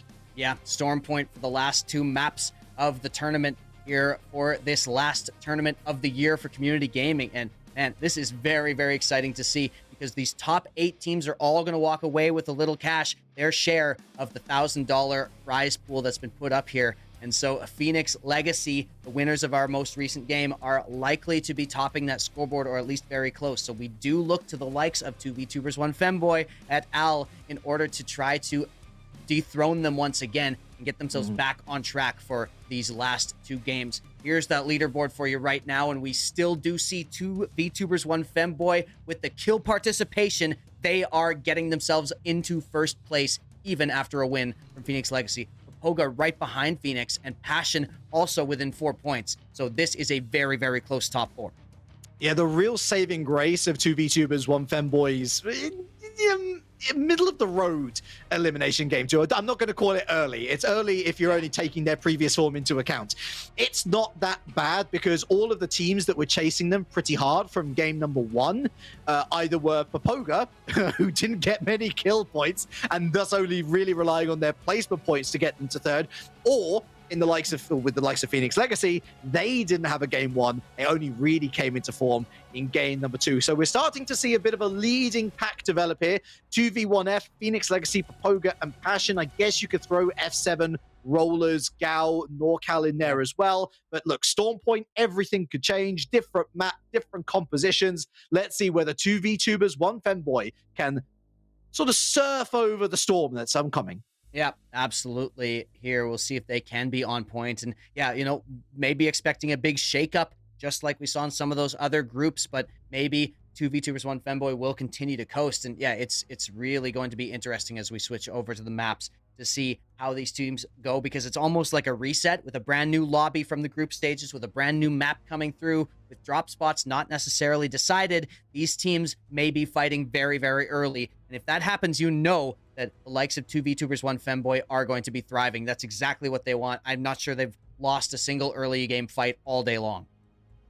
No, it was Stormpoint, however, where we really started to see 2v1S suffer quite a bit. And I would want to say that it's a combination of perhaps not identifying a good drop zone, or identifying a drop zone that was shared and which they didn't come out of too successfully, whether it was loot-wise or indeed team fight-wise. I'm looking to the likes of Phoenix Legacy to have a little bit of an advantage here. Sabs, of course, with plenty of experience from the women's Apex scene on Stormpoint, have plenty of wins here with JSA. Unfortunately, we're going to be waiting just a little bit longer for game number 3, a lobby to be restarted, but it does give us a bit more time to talk about Papoga, because I really want to talk about Papoga. They could be doing so much better if they just had 3 people at the end. Exactly the case. I mean, yeah, Papoga has shown us some very impressive stuff over the course of the day. I love the way that they play. I love the way that they, get themselves in a great position all the time, and that was exactly what led to their victory in the group stage, was positioning and really reading the map well. So we'll see if they can continue to do that, because like you say, they've been having players go down early so often in this in the latter half of the day, that might be their downfall in the end. And they're still in contention here with their high scores in the first 2 games. They can still do it, but you need to see a little more from them, because those heavy hitters definitely are kind of eating them for breakfast at this point. I'm going to throw a debate just into the ether to see what you think about it. All right. Because I realize that it's a trios game and risk rewards. I mean, you said you absolutely love risk rewards, especially when it pays off. But here's the thing. It hasn't been paying off for Papoga. We've seen him be very bold, entering team fights, either as a 1v1 or as a third party, but it seems that perhaps luck isn't with them. I mean, I remember in game number 1 where they third partied, I think it was Gao at the time, and then a fourth party came in and completely dismantled their squad, only for them to manage to respawn the 2 teammates that went down, and then both of them went down again in quick succession. So we talk about ratting, of course, the one player able to survive until the end, but is it perhaps a little bit more, I guess, tactically, I don't know, what's the right Viable, word I'm thinking maybe? of? Viable, yeah. Viable's the right way to go about it, because surely by keeping 3 people in the fight, by disengaging at every opportunity rather than engaging at every opportunity, might that see more success, or is the fact that you're not picking up as much loot as your opponents actually a bit of a bad thing once you're entering the final couple of minutes or so? Well, it's an interesting question, and it sort of depends on how the map is shifting in terms of the way the other teams are playing. If you do keep seeing these high kill games from 3 VTubers, 2 VTubers, 1 Fembo, now I'm mixing up the numbers. If you keep seeing these high kill games from these aggressive teams, then just being able to be in the right place at the right time isn't going to get you into that top spot. And so if Papoga are really ambitious and really trying to push for that top spot, I think that they do need to keep a little bit of that aggression in their playstyle. But of course, the other factor to take into account is that their victory was on Stormpoint, and in general, I think they looked more comfortable on this map. And so in the second half of the tournament, maybe we'll see Papoga come in with a renewed vigor and maybe with a little more comfort, and maybe do a little more damage to this lobby, get themselves even closer. But yeah, I'm really excited to watch them too, and really interested. I'm glad you brought them up, because they are kind of one of the more enigmatic teams in terms of the decisions they're making and how they found their success. And I think actually it's worth mentioning that they could rat themselves. It sounds like such an underhanded way of describing it, but they might very well rat themselves to money, because a reminder that of the $1,000 prize pool, it's shared between the top 8. And so first goes away with 400, second goes away with 300, third goes away with 125, fourth goes away with 75, and even if you're placing 5th to 8th, you're walking away with $25, which I don't know how you're going to split that between 3 people, personally. I guess maybe the kill leader or the most kills, or if they've got a coach, they walk away with a bit of chump change. But maybe the objective isn't so much to go for the win every time, but just to get enough points to at least get in the money. Yeah, I mean, that's the question. And, we don't know these players' motivations with regards to that. I think that we can definitely tell that there are certain teams who want that, it's number 1 or bust for them. But will Papoga be that? Will that be the case for them? That's the question that we want to wait to find out. And I think Stormpoint is going to give us the answer, because it really did give us some very good clarity when we were watching Group C. I think we definitely can expect a certain amount of the same once we go into this grand finals second 2 maps. So yeah, very exciting to see that. And yeah, it's really, really curious to see which of these teams will be going for that $1,000 prize pool. Which of these teams will be going for their lion's share of it, which of these teams just want to squeak into it. But regardless, thank you so much for Community Gaming for providing the $1,000 prize pool for this monthly event for December. They provide tournament platforms as well for games like Valorant, EV.io, Hearthstone, way more than that. They also support a wide variety of grassroots tournaments, offering tools and guidance to organizers to help supercharge their events. You can head over to communitygaming.io to learn more about all that. And I can actually speak from personal experience, yet to be announced, but I work with an organization that is actually going to be directly benefited by Community Gaming, providing a prize pool for tournaments. That to be announced near the new year. I'm pretty sure that we'll be announcing it around maybe Christmas time or something, but it is super, super exciting. And they really are game changers in the grassroots scene. So thank you very much, Community Gaming. And thank you very much to all of our production team, by the way. I wonder whether the lovely Vermilion Rose might be willing to show the overall standings once again, to not necessarily just look at who our leaders are, but perhaps who we might expect to pop up in Stormpoint. So we've got Rollers MX, of course. They were 2 times winners on World's Edge in Group C yet to find a win middle of the road in 15 points when you're under double the amount of points away, or over double the amount of points away, I should say, away from first place, you're starting to worry if you can make up the distance. The same could be said of Vermouth, for example. Yes. You know, Vermouth, we were looking at them and thinking, wow, they have some incredible team fights, massive clutch factor, and then they get third parties and it all falls apart. Yeah, Vermouth really have been struggling, and I'm not sure it's exactly their fault. You know, there's always a little bit of luck that comes into this, and Vermouth have not been on the right side of fortune so far in these first two games, and they're going to have a long way to go to get themselves anywhere near this top 5, this top 8 position. But, you know, there are other teams to look out for as well. I think that we've got to kind of take a look at the likes of our Group C teams, because they are the ones who definitely, you know, we know the most about from watching that group stage. Team Oni and NX Bless, way down there on the bottom of the scoreboard, 16th to 17th place, just a few kills to their name. And we saw how much damage they were able to do. And in particular, I think on Storm Point was where these two teams shined. And so maybe they're going to be the ones to shake up kind of the bottom echelon of that money earning spot. Maybe Team Oni and NX Bless are going to be able to get themselves back in to, you know, win contention. Unorganized, the leaders of their group. I mean, in a way, some of this is already decided. We know 2 VTubers, 1 Femboy going home with some money. We know Phoenix Legacy's probably getting there as well. But these bottom 4 spots of the top 8 definitely are all wide open still. Oh yeah, 100%. I think it's a great case study here between Team Oni, NX Bless, and the likes of Papoga, just to show you how adjustments between series can make a lot of difference, especially in this particular scenario. Oni and NX Bless, so Oni, of course, got our final win in Group C. NX Bless was second, third for a couple of games. Couldn't quite make that final piece of the puzzle fit into place to claim a win for themselves, but they were a very aggressive couple of teams. They found a lot of team fights going in their favor.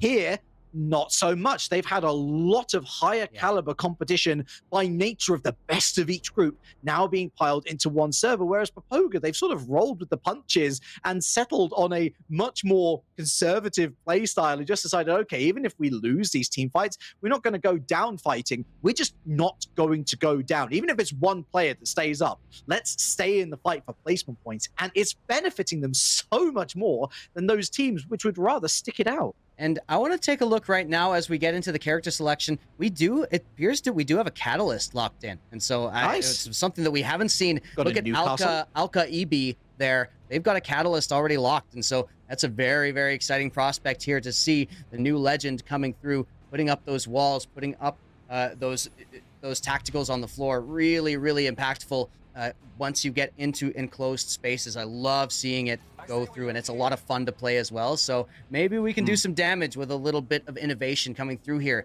as we head on to Storm Point for the second last map of your December monthly with Community Gaming.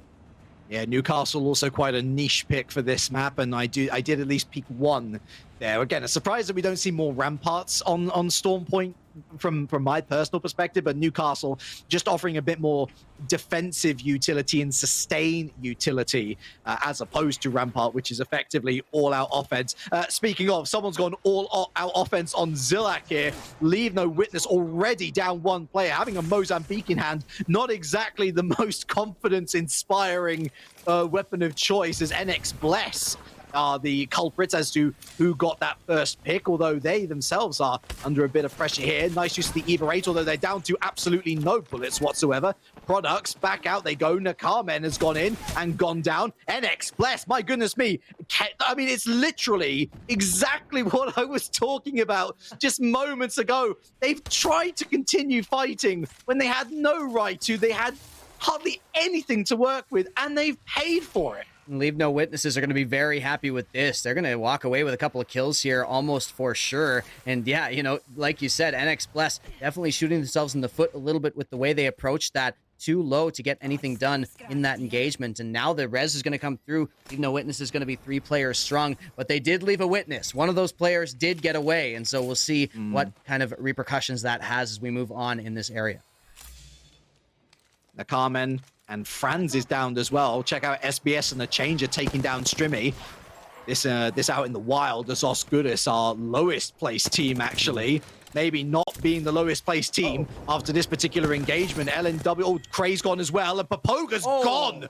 Wowzer, I did think it was Papoga that they were going against as soon as I saw Strimmy and Franz. Maltiak not able to get away either, and that's our third place team in the standings, our first team out on Storm Point. Heartbreak for Papoga, as they have so much more to do in the last game than they did before. That's going to be very, very difficult to come back from, and Oscuris is going to get themselves out of that last place spot, maybe get themselves into contention to get into some cash at the end of the day. And as they continue to take down the dogs, we will move on over towards the armory, where you can see Detox and the crew getting a little bit of extra loot as we move over as well to Zerbo. And yeah, this is going to be an interesting fight coming in here. Pretty wide open area besides these two buildings. Yeah, looking over at Medina Island currently, where that lovely little hut resides. It's a excellent bit of relocation here via the often not seen vehicle on the map. ALCal giving us a rare treat as they maybe look to just beach it for the moment onto this next, onto the Medina Island itself, I should say, rather than the southern part of the mill. Seems like no one's at home.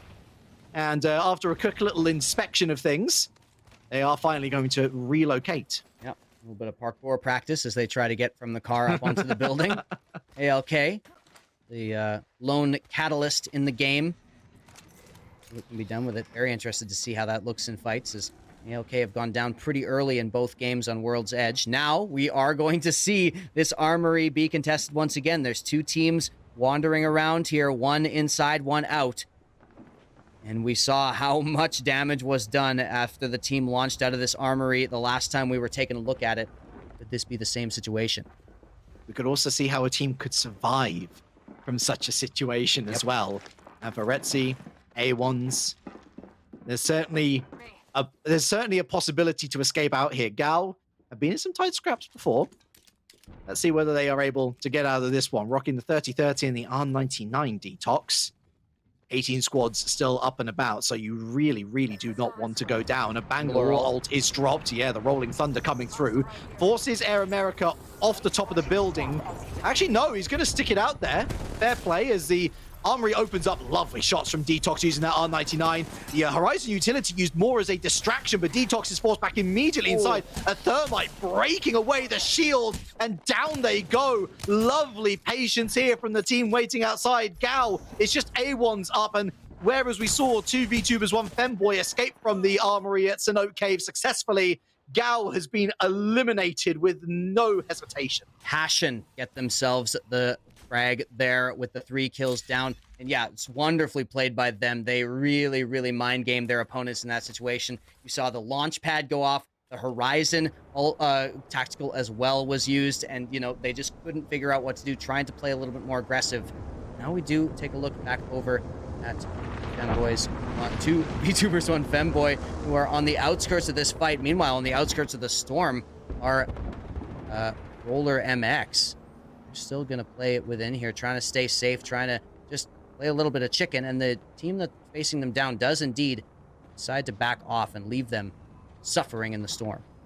Yeah, 2 VTubers, 1 Femboy, you can see breaking away to the west. It's very weird looking at it from this angle, but they're definitely they're heading westward to the down beast. Rotations in my mind as I try to figure out what geometry looks like. Phoenix Legacy, of course, our game 2 winners. Not much going on for them, quite frankly. They're just having a lovely old time at Barometer. No one causing them too much trouble. Easy for Phoenix Legacy. Yep, they're going to be just fine. Get all the loot they could ever desire and get themselves ready for the mid to late game. And they're going to be, yeah, no problem here at this particular position, as well as they are in the circle. So be able to as well use the crypto to scout out further, see if there's anybody approaching on their island paradise, and there does not seem to be. It's practically a vacation spot, although you can see some shots being fired below. I'm surprised that the crypto bot hasn't yet picked them up. I mean, surely they've spotted them themselves, because I mean they're there. You can see the people shooting, but a little too high. What it is, it's just a little too high. I'm just trying to get as much info as possible without needing to really pick anybody up. Let's see, this team just hold up in that building there, all clumped up together. They are going to have to shift a little bit, I believe. They are not within hello. the next circle, but now we do see some movement from NorCal. That's a lovely third party, as 3 dudes are the unlucky team caught in the middle. Bleezy and Fate Agony and Kuza moving south towards the rocks. They will have a little bit of cover, but they keep on going lower and lower and lower again. They're lowered to 2 dudes now as Bleezy is gunned down by Zell. Mercenary taking down Ice Scar as we keep an eye out on all of the kills across the map. 15 teams remain, and Bleezy is left. Oh, that's all. No. Oh, no. It ran out of the worst time for Kuza. He's got to go swimming. Kuza is left with their pants down right there as Phoenix Legacy now are encroaching upon them here. You can see Sabs and Alpha Draft still staying over at the building while Imp does a little bit of scouting, a little bit of forward positioning. They're going to just be able to back right off, realizing, okay, there are some folks, some kids out on our yard here. Not so much get off the lawn as get off the island. It's an unnamed island between Barometer and Shipfall. You all know the one. Megapex once again eliminated. We seem to always not be on board with them, but they always seem to get eliminated around this time. So Goats also go down. It's unlucky number 13. Yeah, 13 left here. Team Oni is the team that was holed up in this building. They remain in a defensive position right on the edge of the circle there. Looks like they were safe. I was mistaken about that building that they were in, unless they've repositioned. But here we go. Here's Easer having to deal with a little bit of smoke now as they try to take a look. But yeah, that smoke is nicely positioned, and Easer now is not sure if that team is repositioned or not, but not going to be able to push up any further. As you said, lone Newcastle, I believe, in the server. It'll be interesting to see how that ends up working out, but Easer's taking some damage from the back. Somebody found an angle that they couldn't find. It's hard not to peek the kill feed when Riz Flavors pops up. Oh, man. Air America taking them down. So 2 VTubers, 1 Femboy once again struggling at the mid stage of a game. Where have we heard that before? NorCal, meanwhile, after a real struggle bug of a game 1, they've actually come back with some reinvigoration, a really great result in game 2. Once again, getting kills on the board and some excellent tactical maneuvers here in game 3. But there are still plenty of teams in and around this south side of the map, which they have to be wary of. And you can understand why they're not too willing to move away from their relative safe occupancy next to that launch pad. Yeah, namely Vermouth are trying to box that team in. We go back over to Phoenix Legacy, who potentially have the best spot in this little position here, but they are a little bit opened up to fire from teams who come from behind them. Not a lot of cover from behind, and so definitely going to have to be careful of their flank at this point. Phoenix Legacy. They do get scanned, so we can see there are other teams who are coveting this position. How will Phoenix Legacy respond? They do have that Watson on their team. Once again, Sabs on to Watson, and the sonar comes through again. Vermouth now going to encroach. Yeah, they've actually rotated round from Barometer to in and around the southwest of Shipfall, and in doing so they have naturally brought themselves closer to the other teams, Vermouth being one of them. Vermouth most certainly being the imminently most dangerous. Lovely flag down on the Crypto, down surely on the Watson. Vermouth undoing the game plan here, but Vermouth's own game plan has blown up in their faces. Down goes Mr. Hundor, down goes Joseph Truman with barely any shielding left. Make that no shielding left. Phoenix Legacy, MV with the clutch. You wanted wingman plays, Relic? We saw Sabs on the wingman with an instant double kill. I cannot believe what Sabs just pulled off. That was unbelievable. And Phoenix Legacy stay alive. 3 players strong in this building, right in the center of the circle. That is an incredible play. By the skin of their teeth, Phoenix Legacy rise from the ashes to fight another day.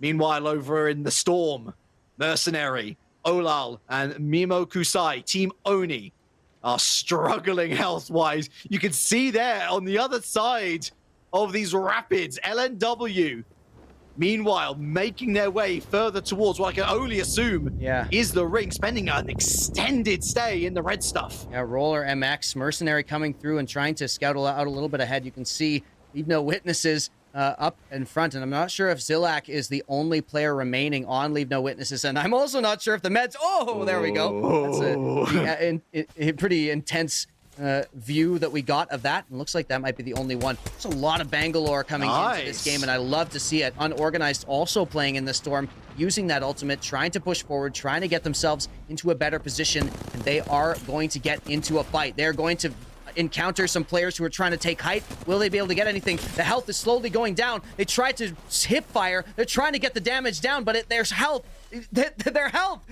relic.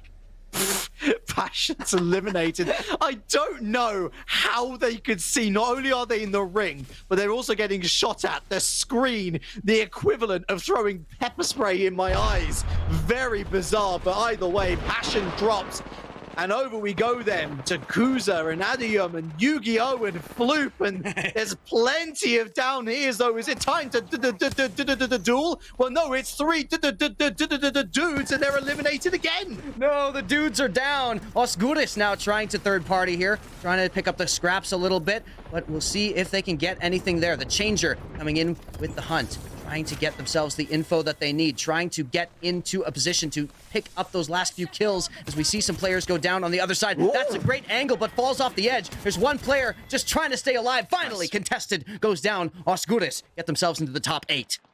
And what a glow up from Osguris, bottom of the leaderboard going on to Storm Point, but already top 8 with a number of kills to their name. SBS, the Changer, and Panic certainly putting on a show and putting themselves into contention for maybe a late gasp race to the top 8. Certainly that is their goal from here on out. I'm sure that the first and second places will surely be a little bit too far away, but they've immediately gone onto the engage here with Bokiyu and their squad encroaching on the territory. SBS, the Horizon ult, or the utility. It's great if you're moving in as a team.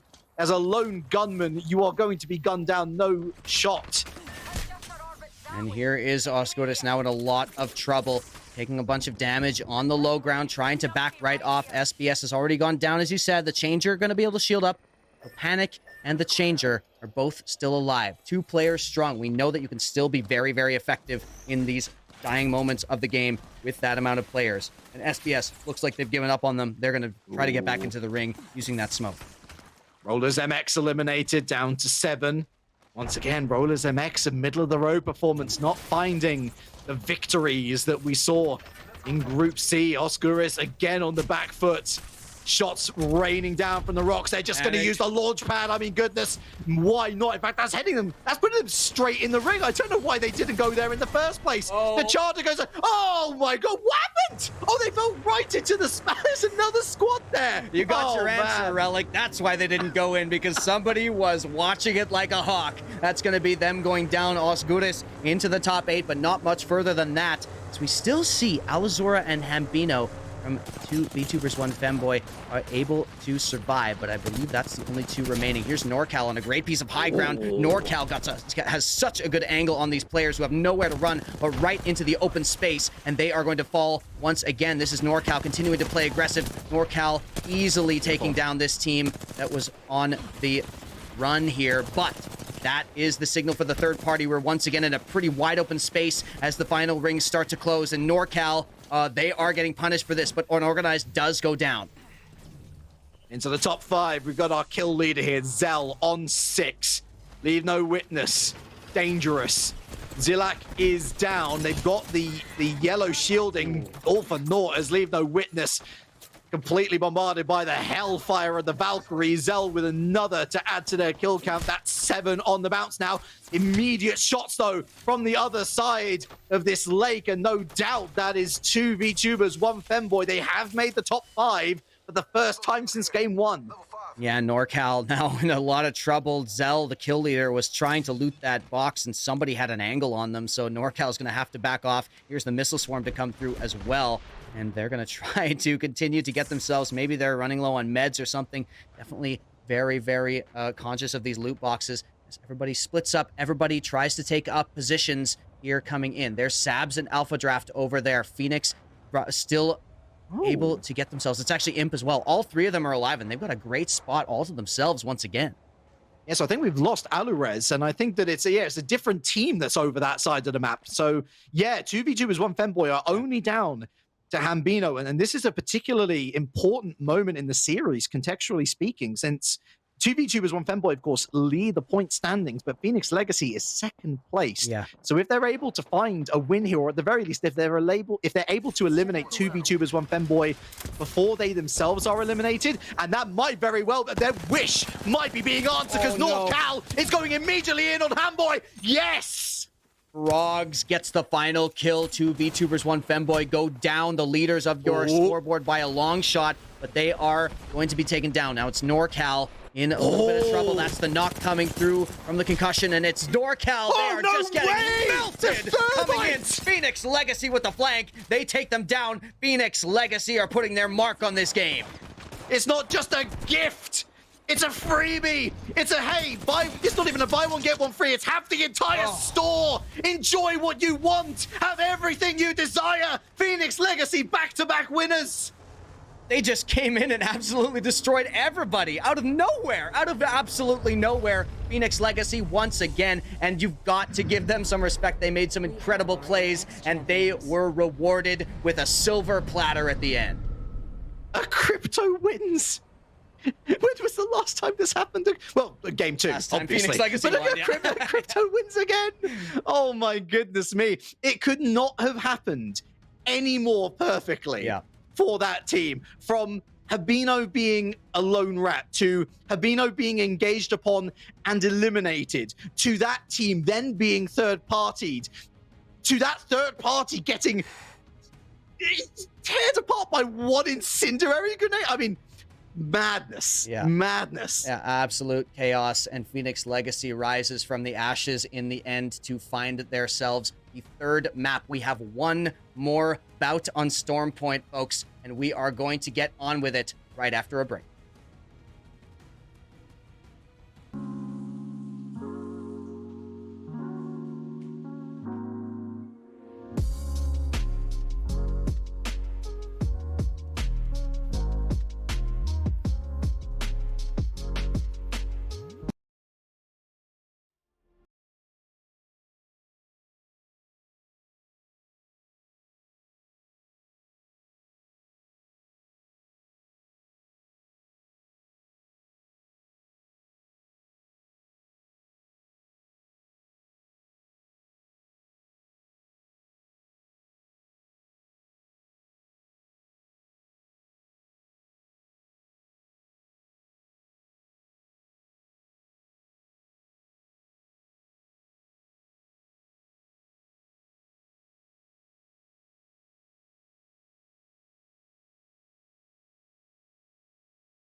one more game. That's it. One more game to decide who becomes the champion of the Apex Legends Battle Royale of December. $400 for the winner. And myself, Relic, and Wes Rambo will be taking you through all the action with our final 20 minutes to spend on Stormpoint, a Stormpoint map where Phoenix Legacy have just taken back-to-back wins. They're in the ascendancy. Oh man, we are shaping it up now. We are about to find out when this scoreboard pops up what the stakes are for all of these teams and who has the potential to get those top spots. Drum roll, please, for the scoreboard to come up for the final time before the end of the game. And we are going to see if Phoenix Legacy have gotten it. No, two VTubers, one Femboy by 1 point. Lead Phoenix Legacy going into the final map of Stormpoint. How about them apples, chat? My goodness, you could not ask for it to be any closer. And on top of that, let us not count out NorCal, who after that Game 1 struggle bug have just bubbled up from nowhere to really show up. 31 points, only 14 behind two VTubers, one Femboy. I wouldn't actually count out the likes of Passion, Papoga, No Name, and Rollers MX as well.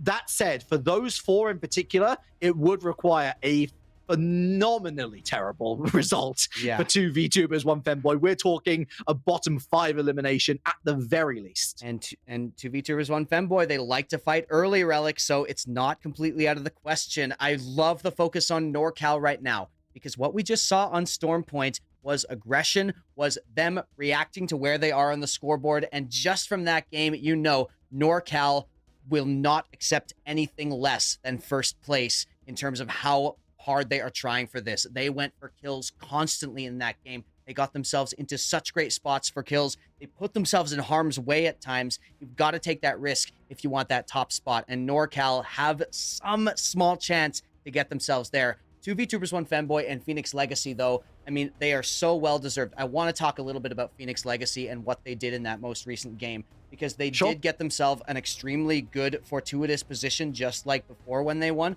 but the way they got there was incredible. Sabs with that double wingman kill as the team was pushing, that was one of the most heroic plays of the tournament so far. Absolutely absurd from Sabs, and all 3 of the players on that team definitely deserve to be lauded here, because it's been really, really impressive what they've been able to do. We'll see if they can do the same thing on Stormpoint number 2.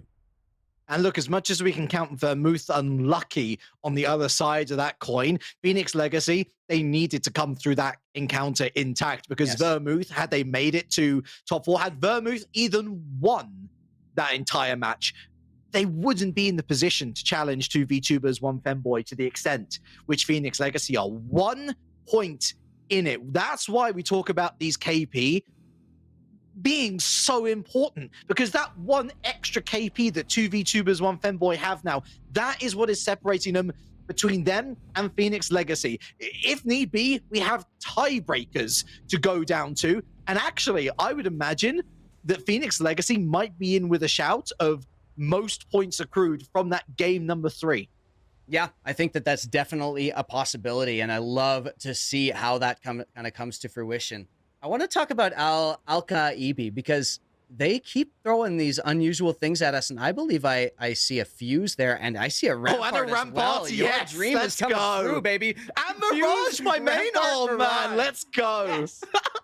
Oh, man. But take a look across. It's pretty similar, pretty standard for the rest. Lots of that Horizon, obviously, lots of Seer, lots of Bloodhound. Here's the Valkyrie coming in. No Name. Definitely had some nice plays coming through it for No Name, but they did go out relatively early because they were fighting a lot. So we're going to continue to keep an eye on them as we go into the final map, the final game of your final tournament for community gaming, the final Apex Legends Monthly. Here we go, the last map. Who will come out on top? Can anybody dethrone two VTubers, one Femboy, or can anybody dethrone Phoenix Legacy?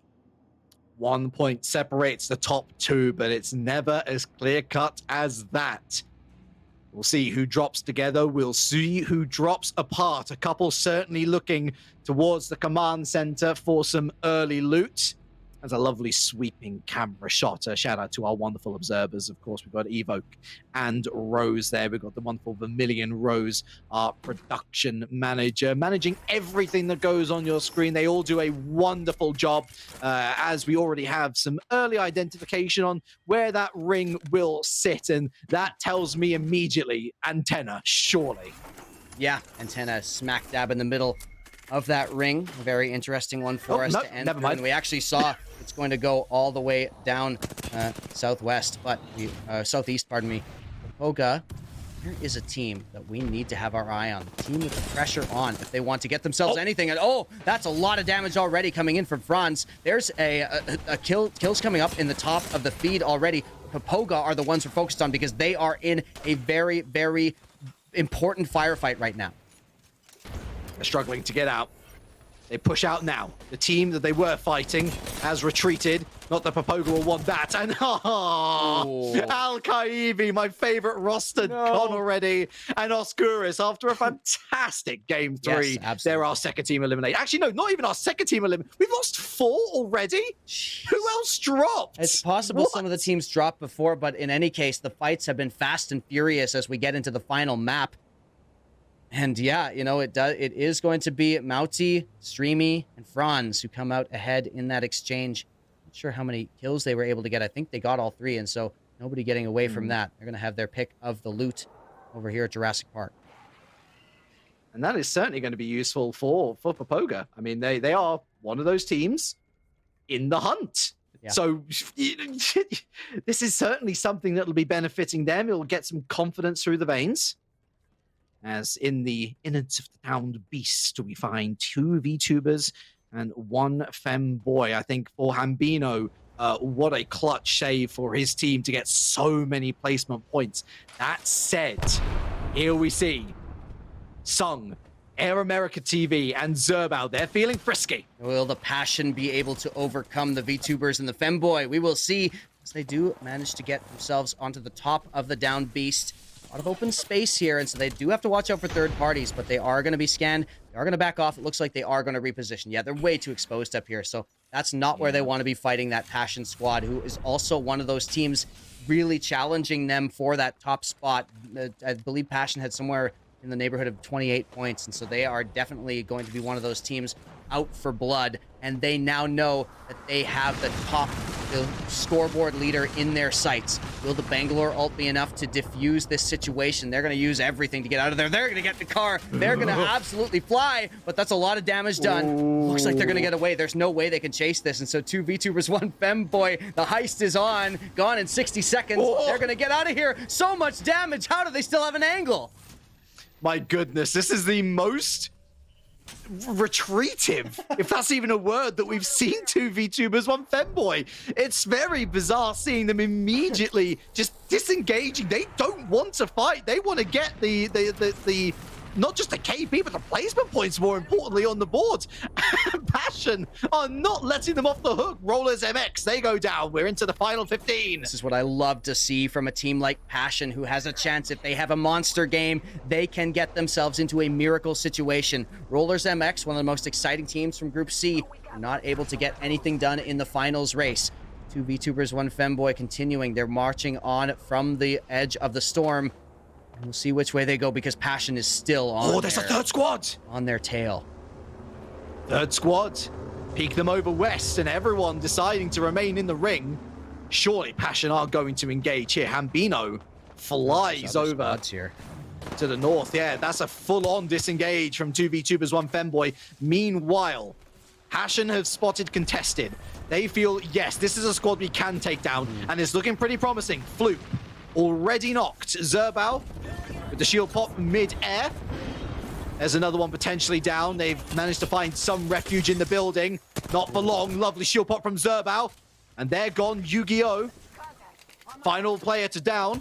Up on top of the building. Zerbal, good shots. And they're gone. Massive play from Passion. Yeah, great work from Passion. They need every single piece of kill participation, every single kill that they can get. And contested was in their way, so they're going to take them down. We also saw MGH Apex go down, unfortunately. Didn't have the best of luck and did go down pretty early in all the grand final games. Passion now stuck deep in the storm. Do they have the meds to get out of this? Most likely. So they're going to be able to use everything at their disposal to continue this. But now those teams are moving away from them. That kill participation is getting away from them here.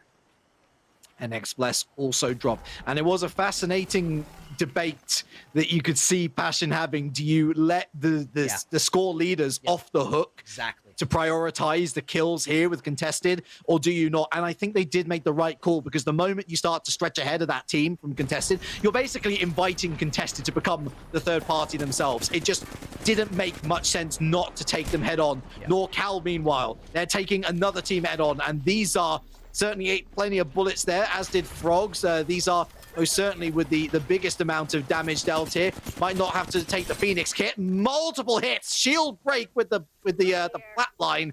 Also got a pink Bosec bow there, an interesting secondary weapon of choice. Yeah, ended up finding a care package clearly. NorCal, very, very excellent performance last map, but now they might be in a little bit of trouble. Looks like they're caught between two squads. Frogs, one of the best aimers that we've seen so far in the finals, goes down. It's only going to be Theezer remaining. NorCal are in so much trouble. One of the teams that had the potential to punish those top two squads. It's Vermouth coming in on them. Vermouth, who performed so well in the group stage, who have failed to impress so far in the finals. Now they are trying to take down one of the highest contenders here in NorCal. May not be long for this. That's going to be it. NorCal goes down, and it's actually a third party to take them. Team Oni has joined the fight.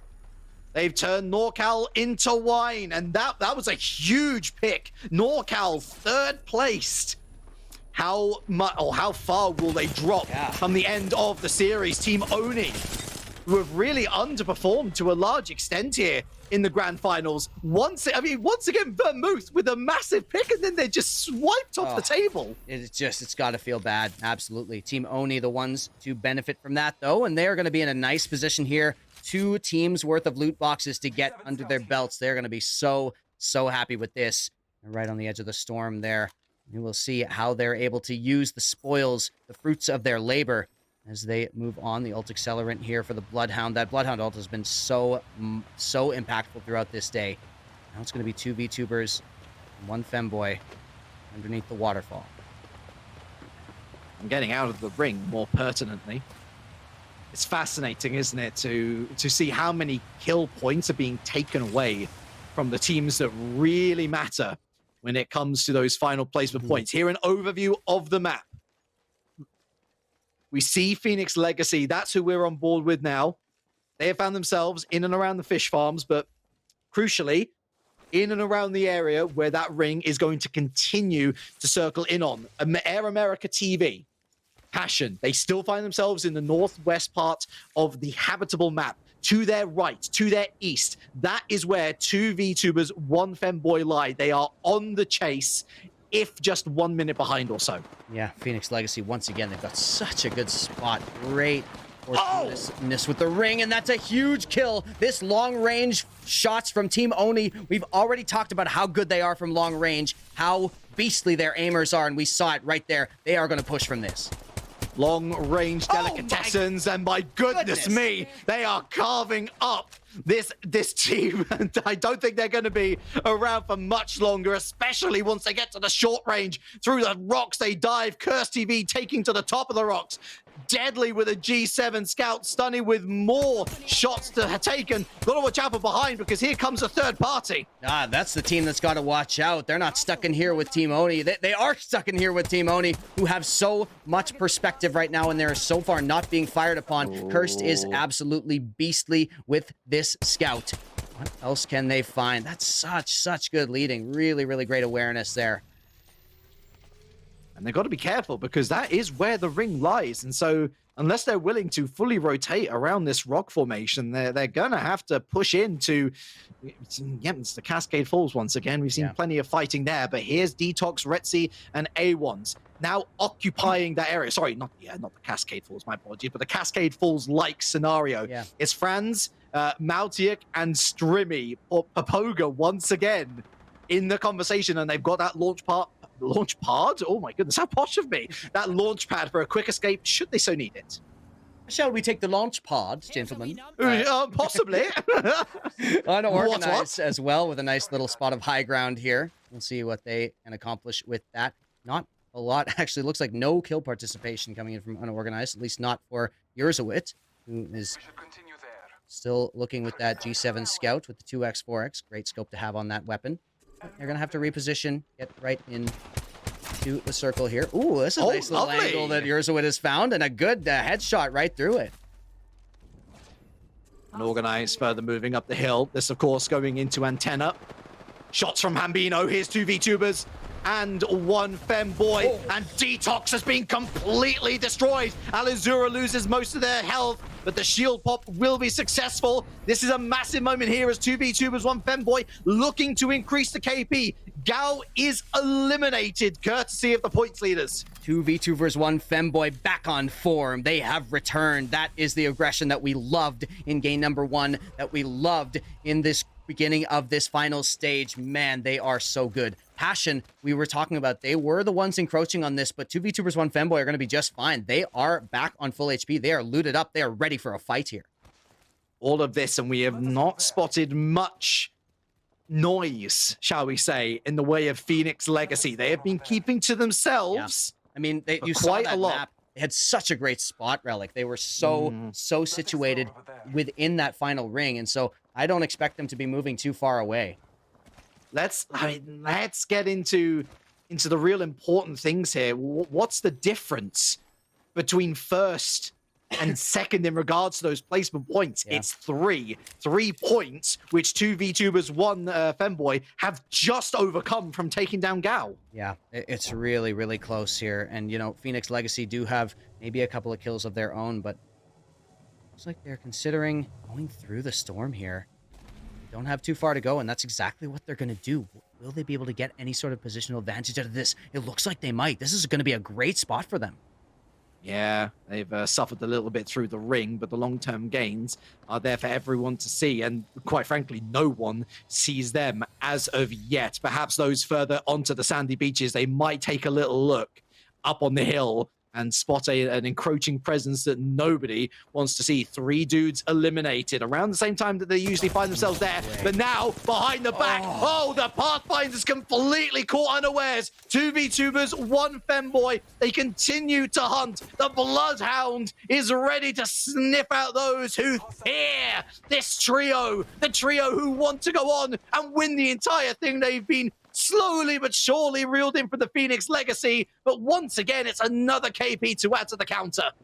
Oh man, the assassins coming out of the storm into the demise of the other teams, and they absolutely roast a player who's trying to run away. It's going to be only 1 player left in that squad, and everybody now encroaches on the coastline, but man, 2 VTubers, 1 Femboy are dangerous right now.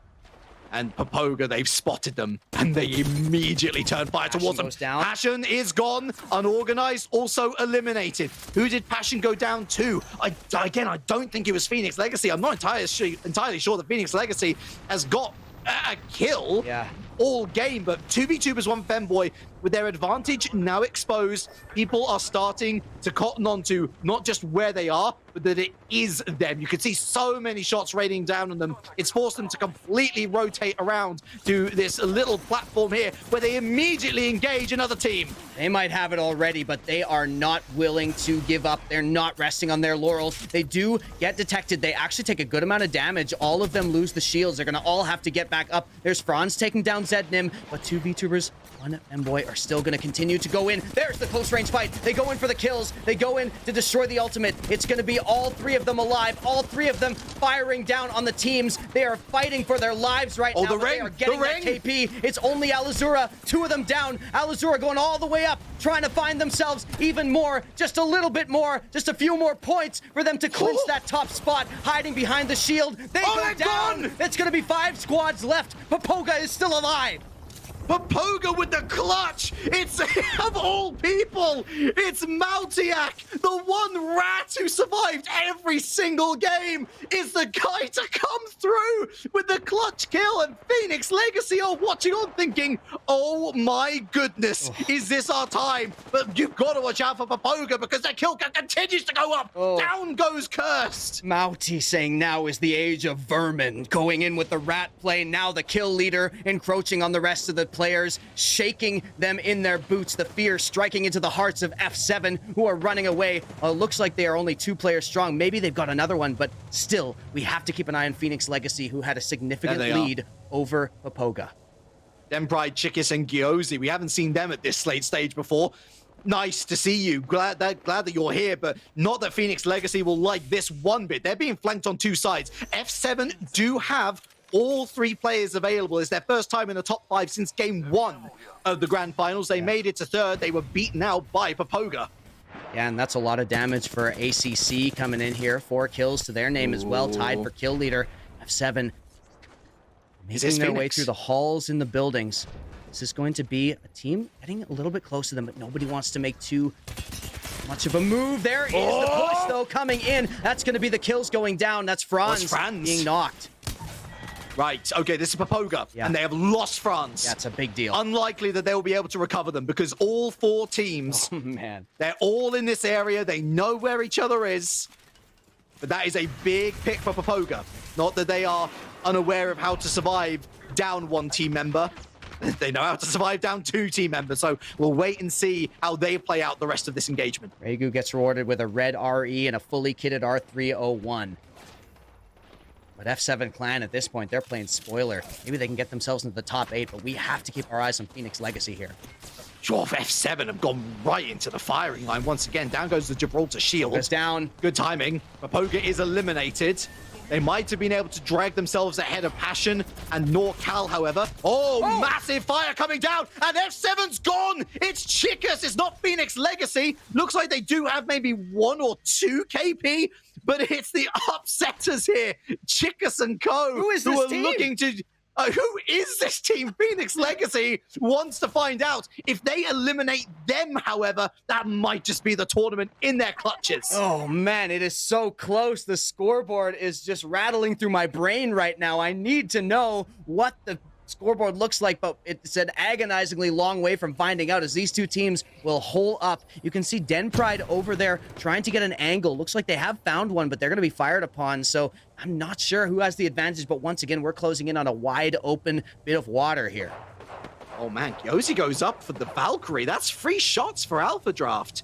Chickus wading through the ocean as well. And using the Horizon utility, this is a very odd maneuver here against Phoenix Legacy. It feels like they've just thrown themselves to the wolves. But that said, Imp V taking a huge amount of damage from the Black Hole Singularity, as is Alpha Draft. The shield knock on both him and his opponent. And down they go again. Phoenix Legacy wins. What was that play? I have no idea what I just saw to end off just an absolute fiesta at the end. And it is Phoenix Legacy with the victory. And I am just dying to see who is going to be the victor after that. We will wait until we've tallied them up, but Phoenix Legacy once again get themselves into the middle of the circle, get themselves a great position, and they get themselves what they need. The question is, did 2 VTubers, 1 Femboy do enough?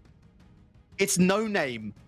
No Name. I've got no name for what you just did there. What on earth was that? Why? How?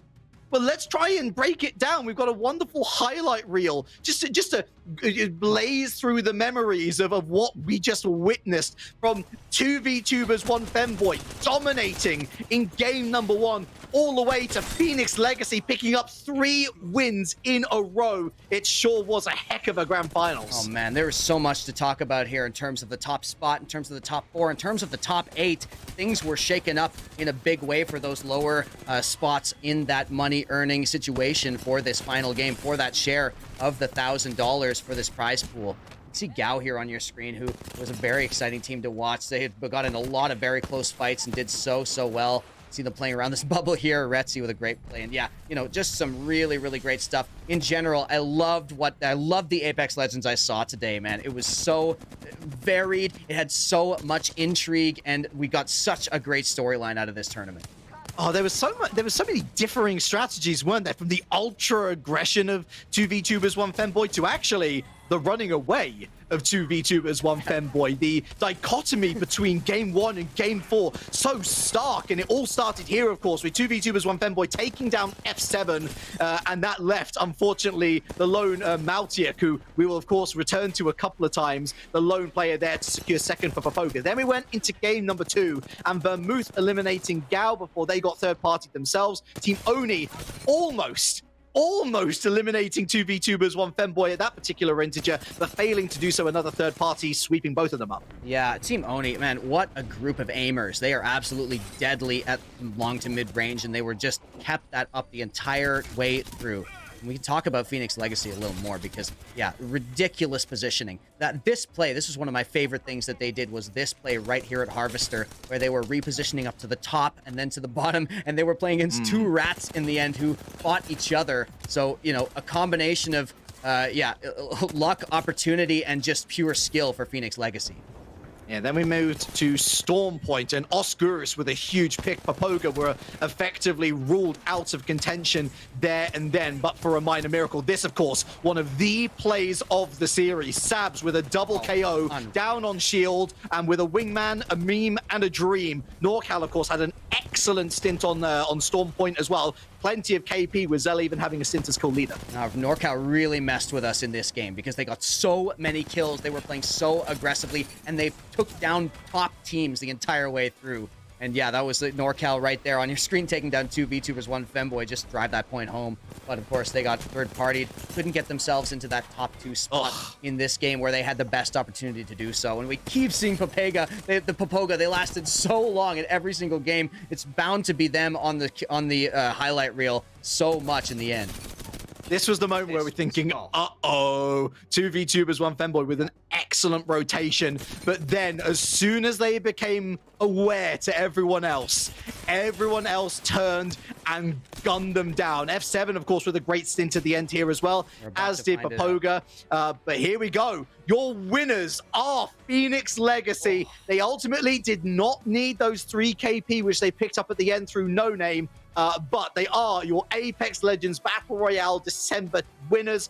$400 going to Sabs and Co. What a team. And closely followed by 2v2ers, one Femboy. Not quite the drop-off that we saw in their Group C run, but nevertheless, that win in game number 1 was their apex. Papoga picking up third place, well deserved. Yeah. And they kept on grinding out those late game results. And No Name, I mean, what a great name for this team, because they came out of nowhere. We did not talk about No Name almost at all the entire broadcast. Sleeper champions going into 4th place. They were so good. They were so consistent, but they never put a target on their back, never too much attention paid towards them, and they secure themselves a 4th place.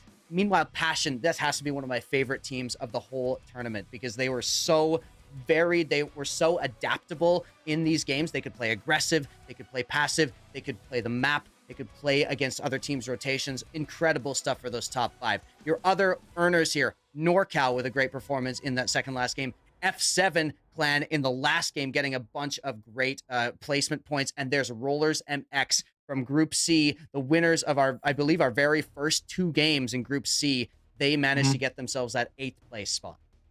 2 points ahead of Gowan and Organized, 3 points ahead of Team Oni. Those 3 really, for me, the teams that will feel most aggrieved when they look back on that series with hindsight. I think Team Oni certainly very much just came into the forefront in game 4, but it was a bit too little, a bit too late. Vermouth as well, perhaps a little bit disappointing to see NX Bless, a team so punchy in Group C, down in 19th, a big surprise as well. And NorCal, I think, will be a very, very unhappy trio, given that they only picked up 1 placement point in game number 4. Yeah. They started that game on 31 points in 3rd place. Yeah. It's not a good look, sadly. Yeah, it's really rough. And yeah, you know, there were a lot of teams that we expected a lot from who maybe didn't perform this time. But of course, Community Gaming will return with more Apex. And man, you know, I love that there are a couple of teams, Team Inferno among them, you know, a couple of these teams that would put up such great scores in the group stage and didn't quite make it through. Everybody going into the finals definitely deserved their spot. And man, was it exciting to see those 20 teams go up against each other, Relic. But yeah, you know, once again, shout out to Community Gaming for putting on such an amazing event. This was so much fun. It's our final Apex tournament of the year, but it's not our final tournament of the year. And thanks to Coinbase Wallet, you'll be enjoying some EVIO action over the course of the weekend. That's right, the 17th and the 18th, thanks to Coinbase Wallet, who are teaming up with Community Gaming. They're producing the 5K EVIO 1v1 tournament. In addition, Community Gaming is giving $5 quest rewards to the first 1,000 people who connect their Coinbase Wallet to their accounts. It's as simple as that. Hit up !Coinbase in chat, and all the info and all of the sign up stuff is going to be through that link. So very simple. That's !Coinbase, and be sure to tune in on Sunday if you're just a viewer for the EVIO 1v1 tournament broadcast. Of course, the tournament itself starts on Saturday. So if you want to take part in that, be sure to head over to Community Gaming and peep the sign up details. But I'm afraid that is all we have from us. Phoenix Legacy leaving a legacy in 2022. I wonder what the new year will hold. A big thank you to our wonderful production team, Vermilion Rose, the production manager, our two observers, Rose and Evoke. Wes, it's been a pleasure. Any final thoughts from you? Oh man, I'm just so happy to be a part of this. This was such a great thing to be a part of, and thank you so much just to Community Gaming as a whole for putting this on. What an incredible time. And Relic, this has been such a pleasure. I'll let you take it home. The pleasure is all mine. You've been the audience. I've just been Relic. And from all of us here, it's a very warm goodbye.